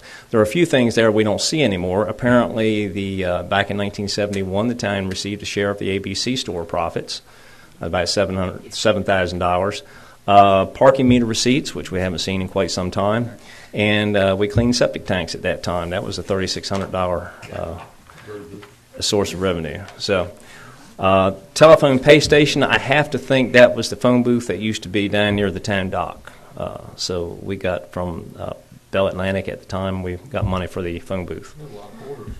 That's a lot of quarters. Arthur, you had a court back down. From the Mayor's Court, yes, Mayor's Court, $2,500. You know, and I have to think for just the town limits area, there's a lot of lawless people running around for that much money back then. The total budget, 1971 proposed, the total revenues was $195,000. that provides some context. And here at a regular council meeting held December 6 in 1971, on a motion made by Reginald Birch, seconded by Ira Hudson, and unanimously carried, Ralph Turlington is to be paid $100 for poisoning rats at the town dump. That was a legitimate expense in 1971. So how have we changed our funding? Well, in 1967, we had some basic services. We had police protection, we had public works, we had our water utility, of course, was the highest source of revenue. Street maintenance, which at the time, and I lived in town at the time, I grew up in town, I'm going to tell you, street maintenance consisted of a guy with a wheelbarrow, 2 guys with a shovel, and 2 guys with street brooms. They would sweep the street up, shovel it in the wheelbarrow, and take it back to the shop. We had our own trash collection. At the time, Public Works did all the trash collection. They had a trash truck, and mosquito control consisted of trucks like you see there in that picture. By 1992, we had 24-hour police protection. Our Public Works had branched out and to do a little more things. I think they were using a backhoe at that point instead of a wheelbarrow. Still had the domestic water utility. Our town administration, our trash collection had gone to a contractor by then, and mosquito control consisted of trucks and an airplane. We had a few more parks at that time, and beginning in 1992, Brian and I talked about this today to get my dates straight, we had 8-hour EMT protection, emergency services available 8 hours Monday through Friday. And mosquito control was what? Mosquito control was trucks, and I believe there was an airplane in 19. And fuel oil, wasn't it? I think malathion was the chemical of choice back in the day. And we were putting some money away for tourist and economic development. At a regular council meeting held November 1st, 1971, a motion was made by Alfred Johnson, seconded by Harvey McGee, and unanimously carried to authorize our attorney to begin legal procedures in annexing the portion of the island district outside the town limits. So that was talked about all the way back in 1971. 18 years later, it finally happened. So what do we do now? What do we fund now? We have 24-hour police protection. Our Public Works not only does what they were used to doing, they maintain a fleet of 30 vehicles. They oversee 6 different parks.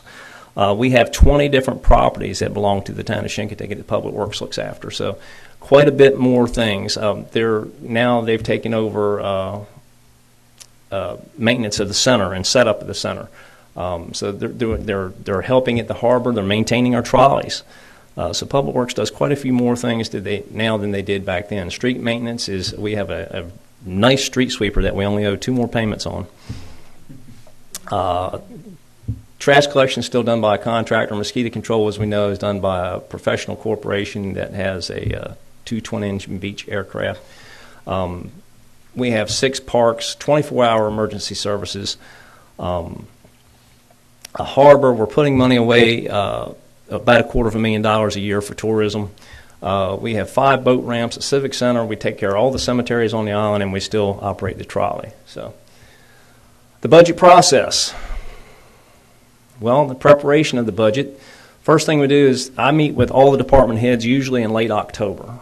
Department heads come in one at a time. We talk about what they think they will need for the following year, and that could be things. It could also be personnel, and quite often it's both.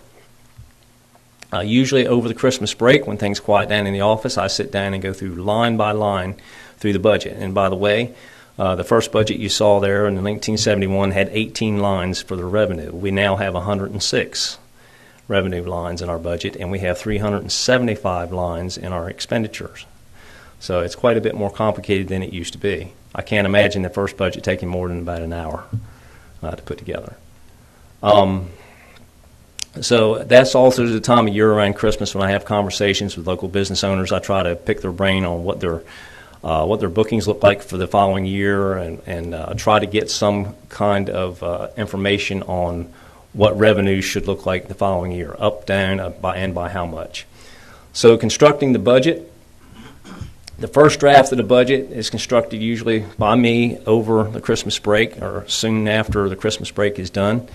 And it's presented to the Budget and Personnel Committee as unbalanced, and because I stick everything in there that the department heads want and that I want. And we throw that in there and we see what we're going to have in the way of revenues.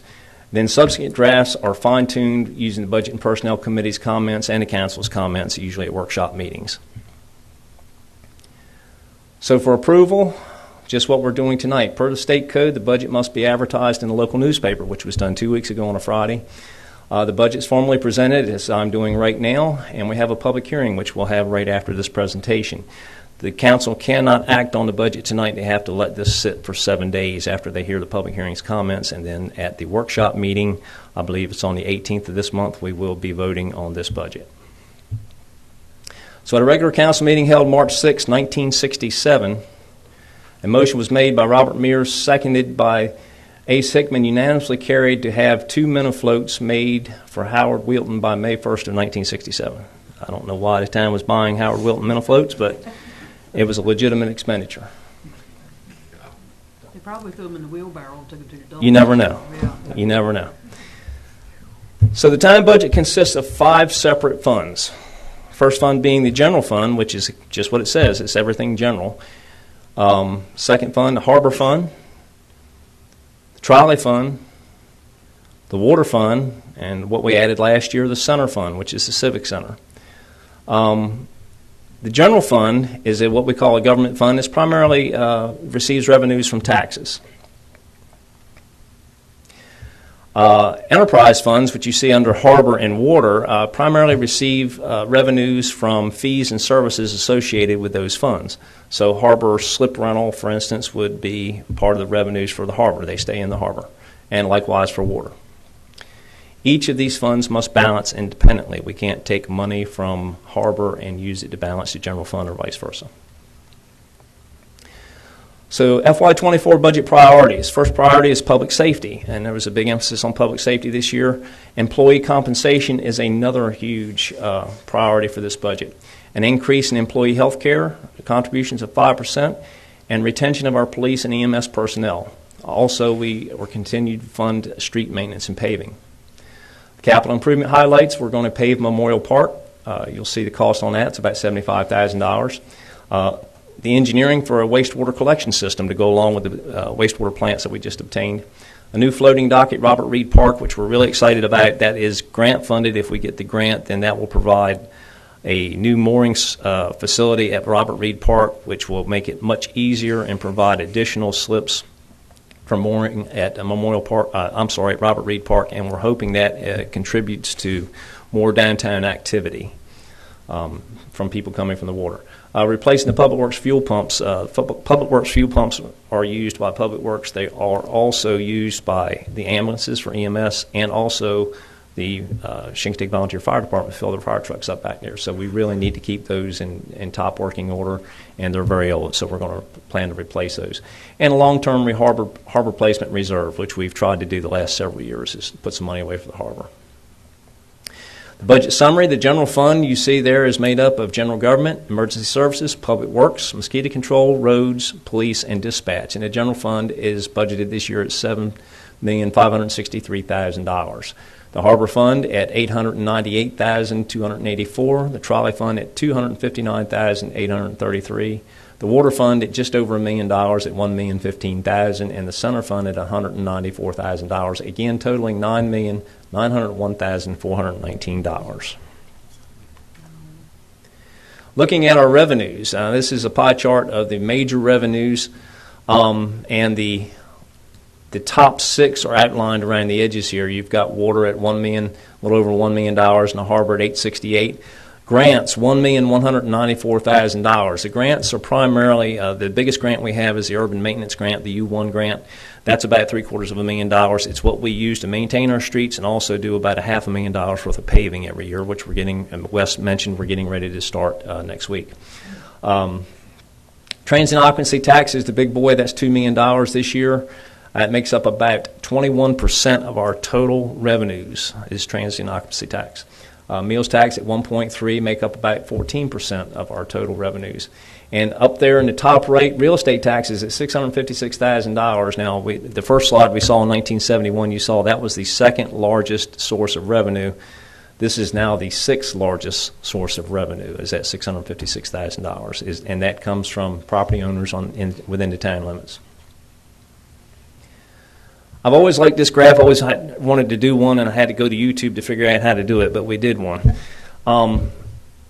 This is a graph showing just tax revenue. There are only two taxes that I left out of here, and they are not direct to the consumer. They're utility tax and the bank franchise tax. They total about $300,000 when you add them together, so that could be added to this. But to keep it simple, you can see that our transit occupancy tax is by far the largest tax we have. It's at $2 million. That's about 46% of all the tax revenue we get is from transit occupancy. Meals tax is right behind that, and if you add those two, which we call excise taxes, actually the state calls excise taxes, they total about 75% of our total tax revenue between those two. Just to give you some perspective, you see real estate is number 3 at 656, and then personal property at a little over 200, sales tax at 175, and our newest thing is cigarette tax at about $80,000. Looking at expenditures, the same format here. This is a pie chart of all of our expenditures, or the major expenditures, I should say. The top 6 are around the outside. Water and harbor is the same thing. Public Works at $1.3 million. General government is the big one at $2.4. EMS at $1.3 and police at $1.3. EMS and police are primarily payroll. There are a few other things in there, but they are primarily payroll. General government is all sorts of things. It's payroll. It's the transfers that happen at the end of the year. It's the ARPA funds in there. There's a lot of things in general government. Public Works, Harbor, and Water are all self-explanatory. Again, back with the dollar graph, I do like this. This is town-wide expenditures. This is expenditures for the entire town, not just one fund. If you look at our payroll this year for the entire town is $4.6 million. And anyone who's ever been in business will tell you is no matter what business you're in, be it private, be it public, payroll is your largest expense. That's always true. Operations, a little over $2 million. Purchase services are contractors, basically. That's trash collection and other things that we do where we hire contractors. Capital projects, almost $900,000. You look at, we're putting $750,000 away this year in reserves, which is excellent to be able to commit to that much to reserves. Tourism, as I said, is about $250,000, and if you look, the low boy there is debt service. That's 1.5% of our total budget. Again, an excellent number. The only two things that are in that is one I mentioned. We have 2 more payments left on our street sweeper.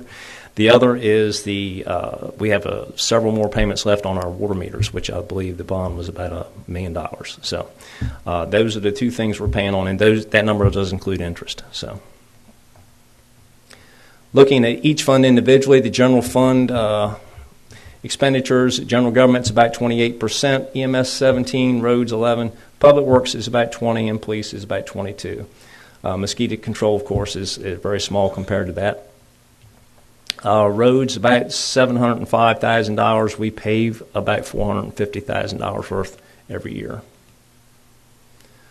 Looking at the harbor totals $868,000 this year. As you can see, 46% of that is fuel. That is not something we lose money on. We do sell it for more than we buy it for, so that's not a concern. The capital improvements, again, is simply the long-term reserve and the the long-term reserve is 6%. The capital improvements are some work we will do to the bulkhead down there this year that will finish up that whole project. Water fund, again, payroll is 37% of this. We have some capital improvements, some small capital improvements slated for it. Long-term reserves, we're putting away $214,000 this year, which is up from years past, and we need to, the study that we did on water rates last year said that we need to probably put some more money in the bank for water, so that's what we're doing this year. A regular council meeting held March 2nd of 1970. A motion made by Reginald Birch, seconded by Russell Fish, and unanimously carried for the town to bill water to bill water bi-monthly, and the penalty for late payment to be changed from 25 cents to 50 cents. The date for this to go in effect will be decided at a later date, of course. Trolley funds, pretty simple. Most of our trolley comes from about a little over 65% comes from a federal and state grant. So we're paying about a third of this. Capital improvements, and I do apologize, that graph is incorrect. Capital improvements are much less than that. They are, and they consist of paying off the new trolley that we ordered, and yes, in 2021 that was delayed because of COVID and is still delayed. And every time I check on it, I get the same story that it's still delayed. I'm very close to clawing back the $16,000 deposit that we put in there and tell them we'll just deal with the 3 trolleys we have. But right now it's still ordered. Looking at the center fund, we've got a few capital improvements still planned for the center this year. Payroll is basically one person who we have not hired yet. I look at that as we're not spending a lot of money, but we're not getting the benefit of that either. Utilities, $28,000. As you all know, we've ordered new heat and air equipment for this building. It's not supposed to be here and ready to go until August. Looking at the budget versus actual performance, here's the budget, and the blue bars are actual budgeted amounts. The red bars are the actual money that we spent on those budgets for each year from FY16 through FY23. Of course, 23 we don't have the actual expenditures yet because we're still in that year. But as you can see, in the last 2 years, 21 and 22, we are considerably lower than what we budgeted. There's a reason for that. For some reason, ARPA money came a day early the first year and didn't get into budget that it was supposed to, and it came a day late in FY22 and didn't get into budget that we put it in. So both of those years were down by about $1.4 million, and that's why you see the large gaps in those 2 budget years. Otherwise, we would have been much closer.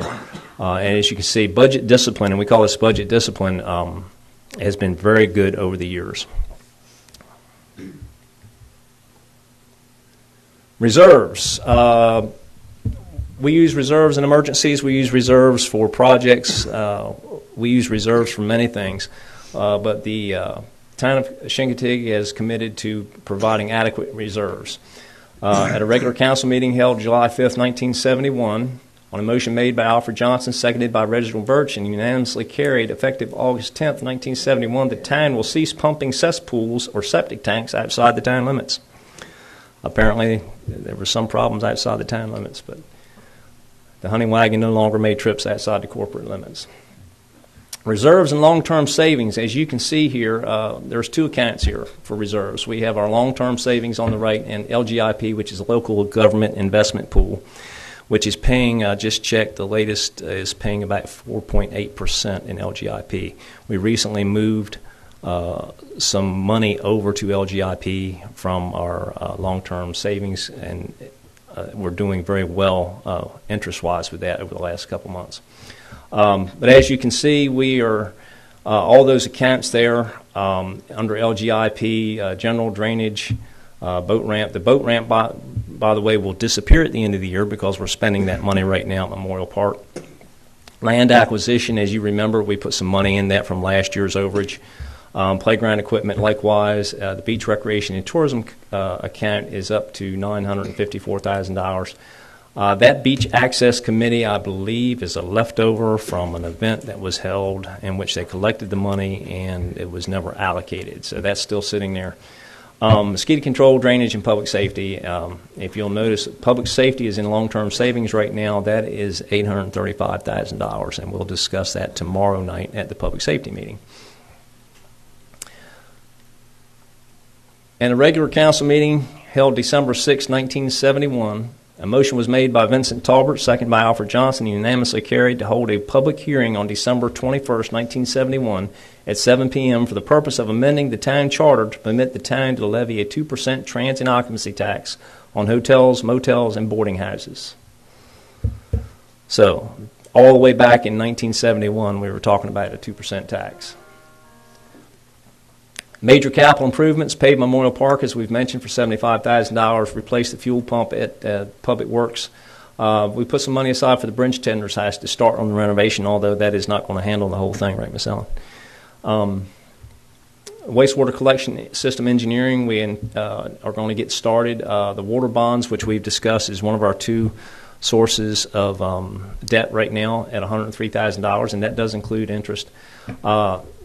replacing one of the high-rise lift pumps at the water plant, which pumps water up into the elevated tank. Long-term harbor replacement, as I said, we've set aside $54,000. I've got that twice. I'm sorry, that's not 108. That's only 54. And construct a new floating dock at Robert Reed. That is a grant-funded project. If the VPA says we can have it, we'll have it. If not, that will come out of the budget, both revenue and expense. At a regular council meeting held on October 5th, 1970, a motion was made by Alfred Johnson, seconded by Ira Hudson, and unanimously carried, authorizing the purchase of a gas heater for the town jail. I'm assuming prior to that meeting they were handing out blankets. I'm not sure. And here, this has no bearing on the budget whatsoever, but I thought it was very interesting. A special meeting. This is a special meeting held in July 20th of 1970. A motion was made by Alfred Johnson, seconded by Russell Fish, and carried to grant Mr. Myron Glick permission to hold a rock band dance on the lot next to the melon patch on Maddox Boulevard. The date of the dance is to be August 20th, 1970, from 7:30 p.m. to 10:30 p.m. Voting for it was Robert Mears, Vincent Talbert, Russell Fish, Reginald Birch, and Alfred Johnson. Voting against, Ira Hudson. 2 days later, special council meeting held July 22nd, 1970. A motion made by Robert Mears, seconded by Vincent Talbert, and unanimously carried to refuse Mr. Myron Glick permission to hold a rock band dance on the lot next to the melon patch on Maddox Boulevard. This motion rescinds the earlier motion of granting permission to hold the dance. All I can say is that Ira had a lot of pull. He pulled all 5 other councilmen with him in 2 days. So. And had another meeting. And scheduled another special meeting. And apparently the special meeting was just about this dance. It's amazing what the town council had purview over in 1970. And with that, I'll answer any questions you may have. Where was the melon patch? That's what I was wondering. It's on Maddox Boulevard. Where at, Peggy? Regina Halsey. Where at on Miss that? Regina had it. Where there used to be a building that where that house is going up now. On Maddox? No, wait a minute, I'm wrong. Yeah, no, it was Maddox. It was on Maddox. Yeah, it was. Because I dealt there. Yeah, was wasn't across, it? I think it was across, right along the Mr. Whippy across the street. No, it was further down. Virginia Okay. Fried Chicken. It was across from Virginia Fried Chicken. Was it? Because I was getting paid that You're Friday. across there. You got the melon chicken. We go back a long ways because they were there. I remember the melon patch. Any questions? Yeah, that was Thank you. awesome. Thank you, Mike. All right. I'm going to open up the public meeting for our budget. We didn't have a sign-up sheet, so anybody wishing to come to the mic and have their say about the budget that's been in the paper, and we've talked about it for a couple months. Now's your chance to be heard. Step to the mic. Nobody? Going once? Going twice? All right. On the public portion of the budget meeting, town council have anything to say about it? We gotta wait. We gotta set it aside for 2 weeks, and then we can act upon it at our next meeting in May. All right. So no actions required tonight on it. So next thing is basketball courts. We've had Gene Wayne touched on it. Yeah. And everybody's got it in their packet. We just need a motion to approve the expenditure, right, Gene? Yeah, we had a gentleman there at the meeting that was going to pay for the goal itself, and the town will be paying for the pad that it'll be for, and also, and the main permission is to place it there. And like I said, it's not going to be a full court. It's just going to be like we used to have at the old elementary school. we a few of us have played basketball there, and it's kind of like to replace that that sort of situation. And Mr. Mayor, if I could point out that we can fund this a couple ways. One would, if the council decides to approve it, it could be funded with this year's small quantities, the small quantities section of our spring paving contract, which has already been awarded. We have about $30,000 in that. This will take about 50% of those small quantities, which will reduce our on-street paving. Or you could fund it in FY24 when that budget starts, one or the other. But would it be, is it gonna be put in this year, Wes? Can we get this, done in their paving contract this year? That's what we're talking about. Yes. It would be, the contract is written, we're working on spring paving. And to keep them from mobilizing Extra. Yeah. an extra time, we would do it in conjunction with the paving they're attempting right now. Right. What other small paving projects do we have? Anything else? Well, the small paving, Wes, you want to speak to that? The only other specific project that I know that we've talked about paving is down at Memorial Park, when we expand that trailer parking and then repave the existing asphalt. Well, the small quantities paving would also go to do things like patching the water line on Main Street at Key West Cottages. I don't always call it Key Line Cottages. Key West Cottages. We've also planned a little work over top of the culvert pipes at Eel Creek. Because there's some issues popping up with those, and this will hopefully get us through the next few years until we can have a proper box culvert designed and installed there. Is this 50% going to impact other stuff we got you done? Yeah, the amount in the small quantities, I had 100 tons in there, and that was for, like you said, all the miscellaneous places where we've done water services, we've had leaks, we've done this, we've done that. So, yeah, and unless we are going to overrun that quantity, whatever we use out of that is going to take away from what we were going to do with patching.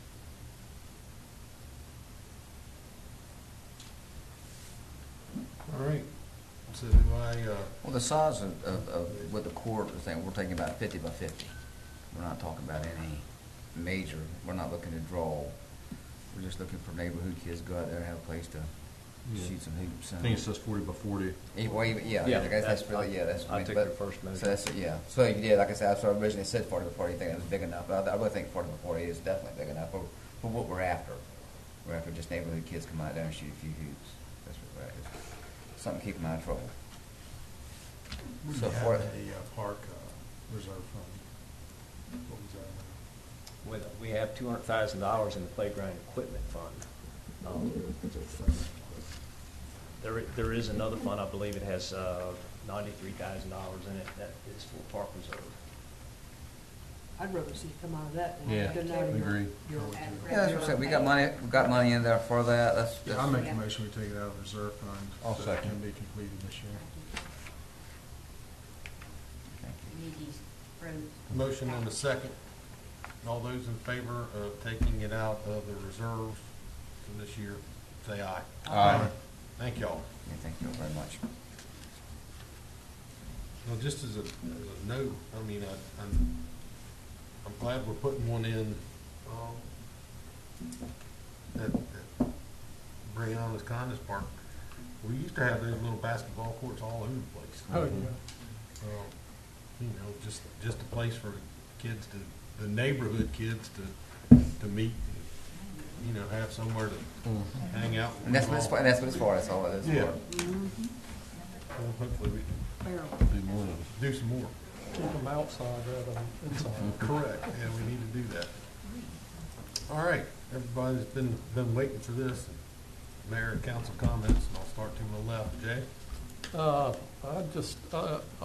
Mike, you just gave a great presentation. You can see a lot of work was done in preparing the budget and all, and just kudos to Mike, the staff, the Budget and Personnel Committee. Quite impressive. And also, just want to thank Mr. Enright, going through a couple generations of my family. And it's not a person around here that's more deserving of that award than you. And just appreciate it. Appreciate knowing you as a friend and a teacher. And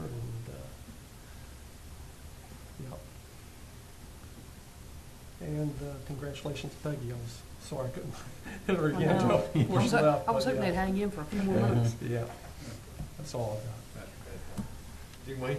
Mr. Enright, again, thank you for all that you do and continue to do. Just keep on going until you drop. Billy Joe said something earlier that. That's hard. No, I mean that. I want you to keep on going till you drop. Billy Joe said something earlier that good help is hard to find. We are blessed here, very blessed. I had a friend from church. He would have done the job himself, or maybe not done the job, but helped the lady out. It was a widow lady, and he called me and says, I called everybody else. I can't find anybody to go help. Can you go? And it was a water problem. It was an underground water leak on her side, not town side. So I called, 336-3155, and I said, I had somebody out there, and they were there in 20 minutes. Everybody else was not answering their phone, no call. But Public Works was there, and I sort of appreciate it. I mean, like you say, anything, like you say, it's weekends. And like you say, everybody, and he exhausted who he called, and I called after he exhausted the calls. But Chincoteague Public Works was right there and take care of it, because like you say, if that just left it to Monday, a lot of water going through the meter, and it would flood the yard, and then all kinds of problems. Air side of our septic system. We are blessed. And I know you know. You just moved into it, and I can see your appreciation for your workers. And thank all, like I said, everyone. And Rob, I know you got. Like I said, we all can talk and stuff back, but they're here, a smile on their face, and that's why Chincoteague want to come visit Chincoteague, because they take care of it. And like I said last week when we gave them a little teeny raise, so we wish it could be more. And like you said, we've got possibilities with trans occupancy, things that are coming here. I'm looking on the positive side of it, but we are blessed because, like I said, good help is hard to find, and we found it. Congratulations to Peggy on her birthday. Definitely, Mr. Enright. I was fortunate enough to have you 9th grade, 11th grade, and as a senior. So I don't think I'll ever forget how the diagram was sent. And of course, I still remember my flowers, I think. So really appreciate everything. Like it's been said, it'd be hard to find a better person than what you've been in this community. We appreciate it.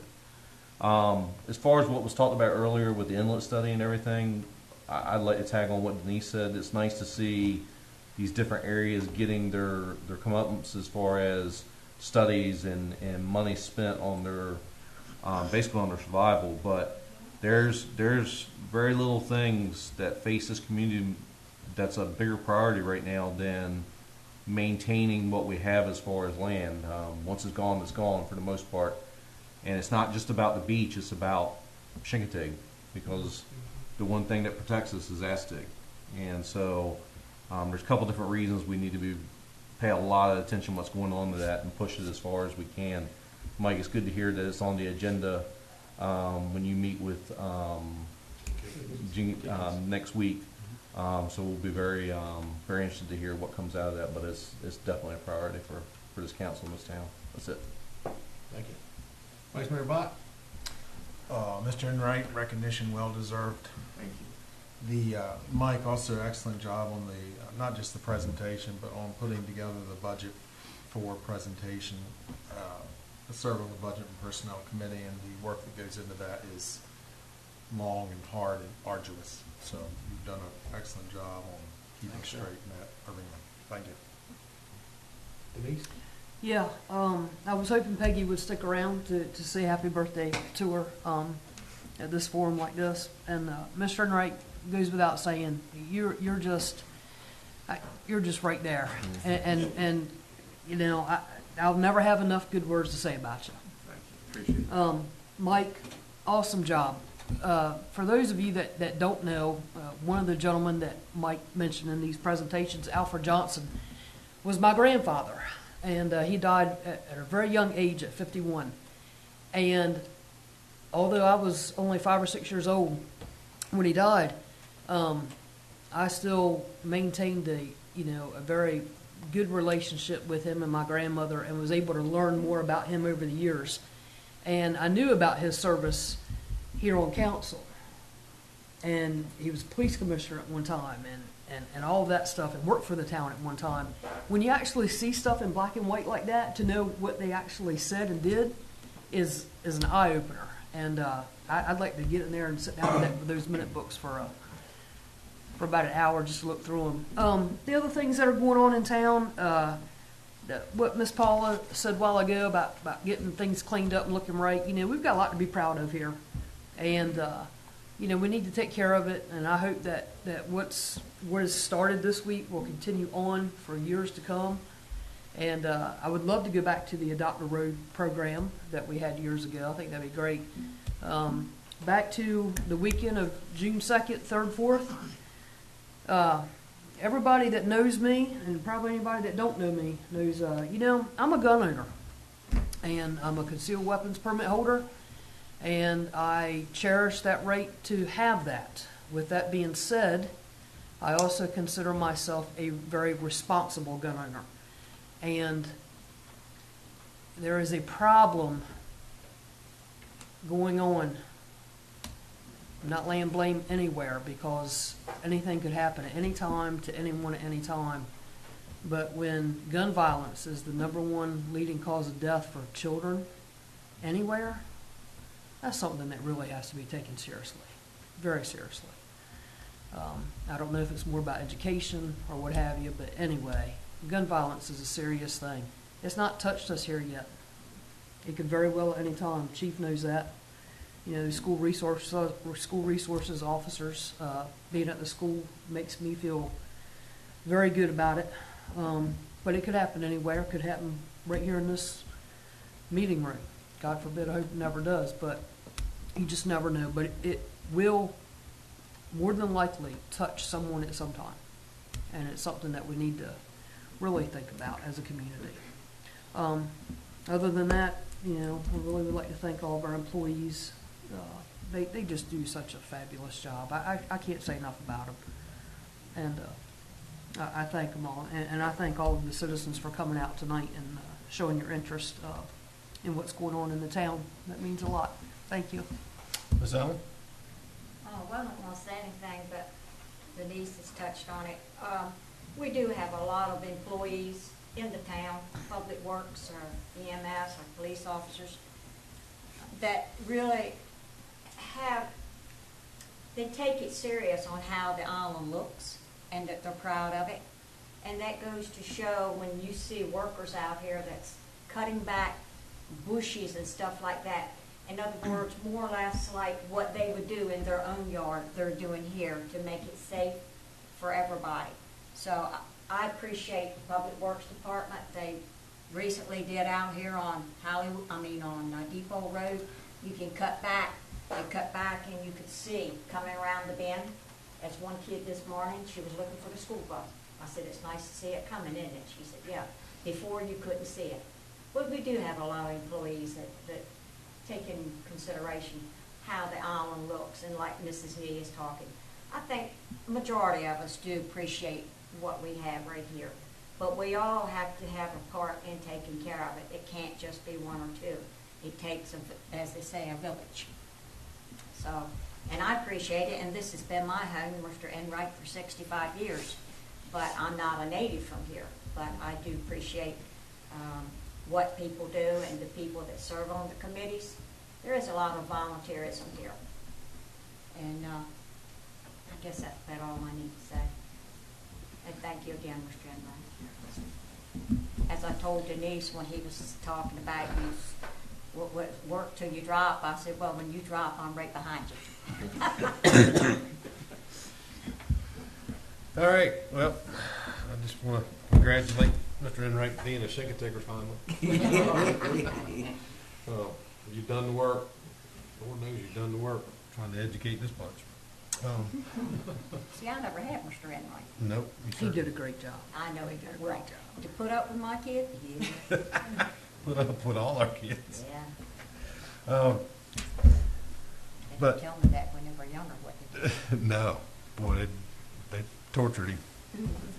Anyhow, I just want to remind the the island that it is getting toward our busy season, so prepare yourself.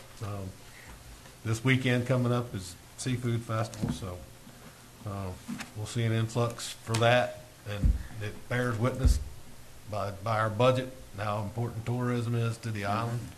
So we're, just like somebody said a few years ago, we're happy to see them come, and we're happy to see them go. So we're a happy community. But get ready, it's coming. Other than that, no, I'll end the way I normally do. Roll Tide. Now I'll entertain a motion to adjourn. So moved. Second. Motion second. All those in favor, say aye. Aye. Good night.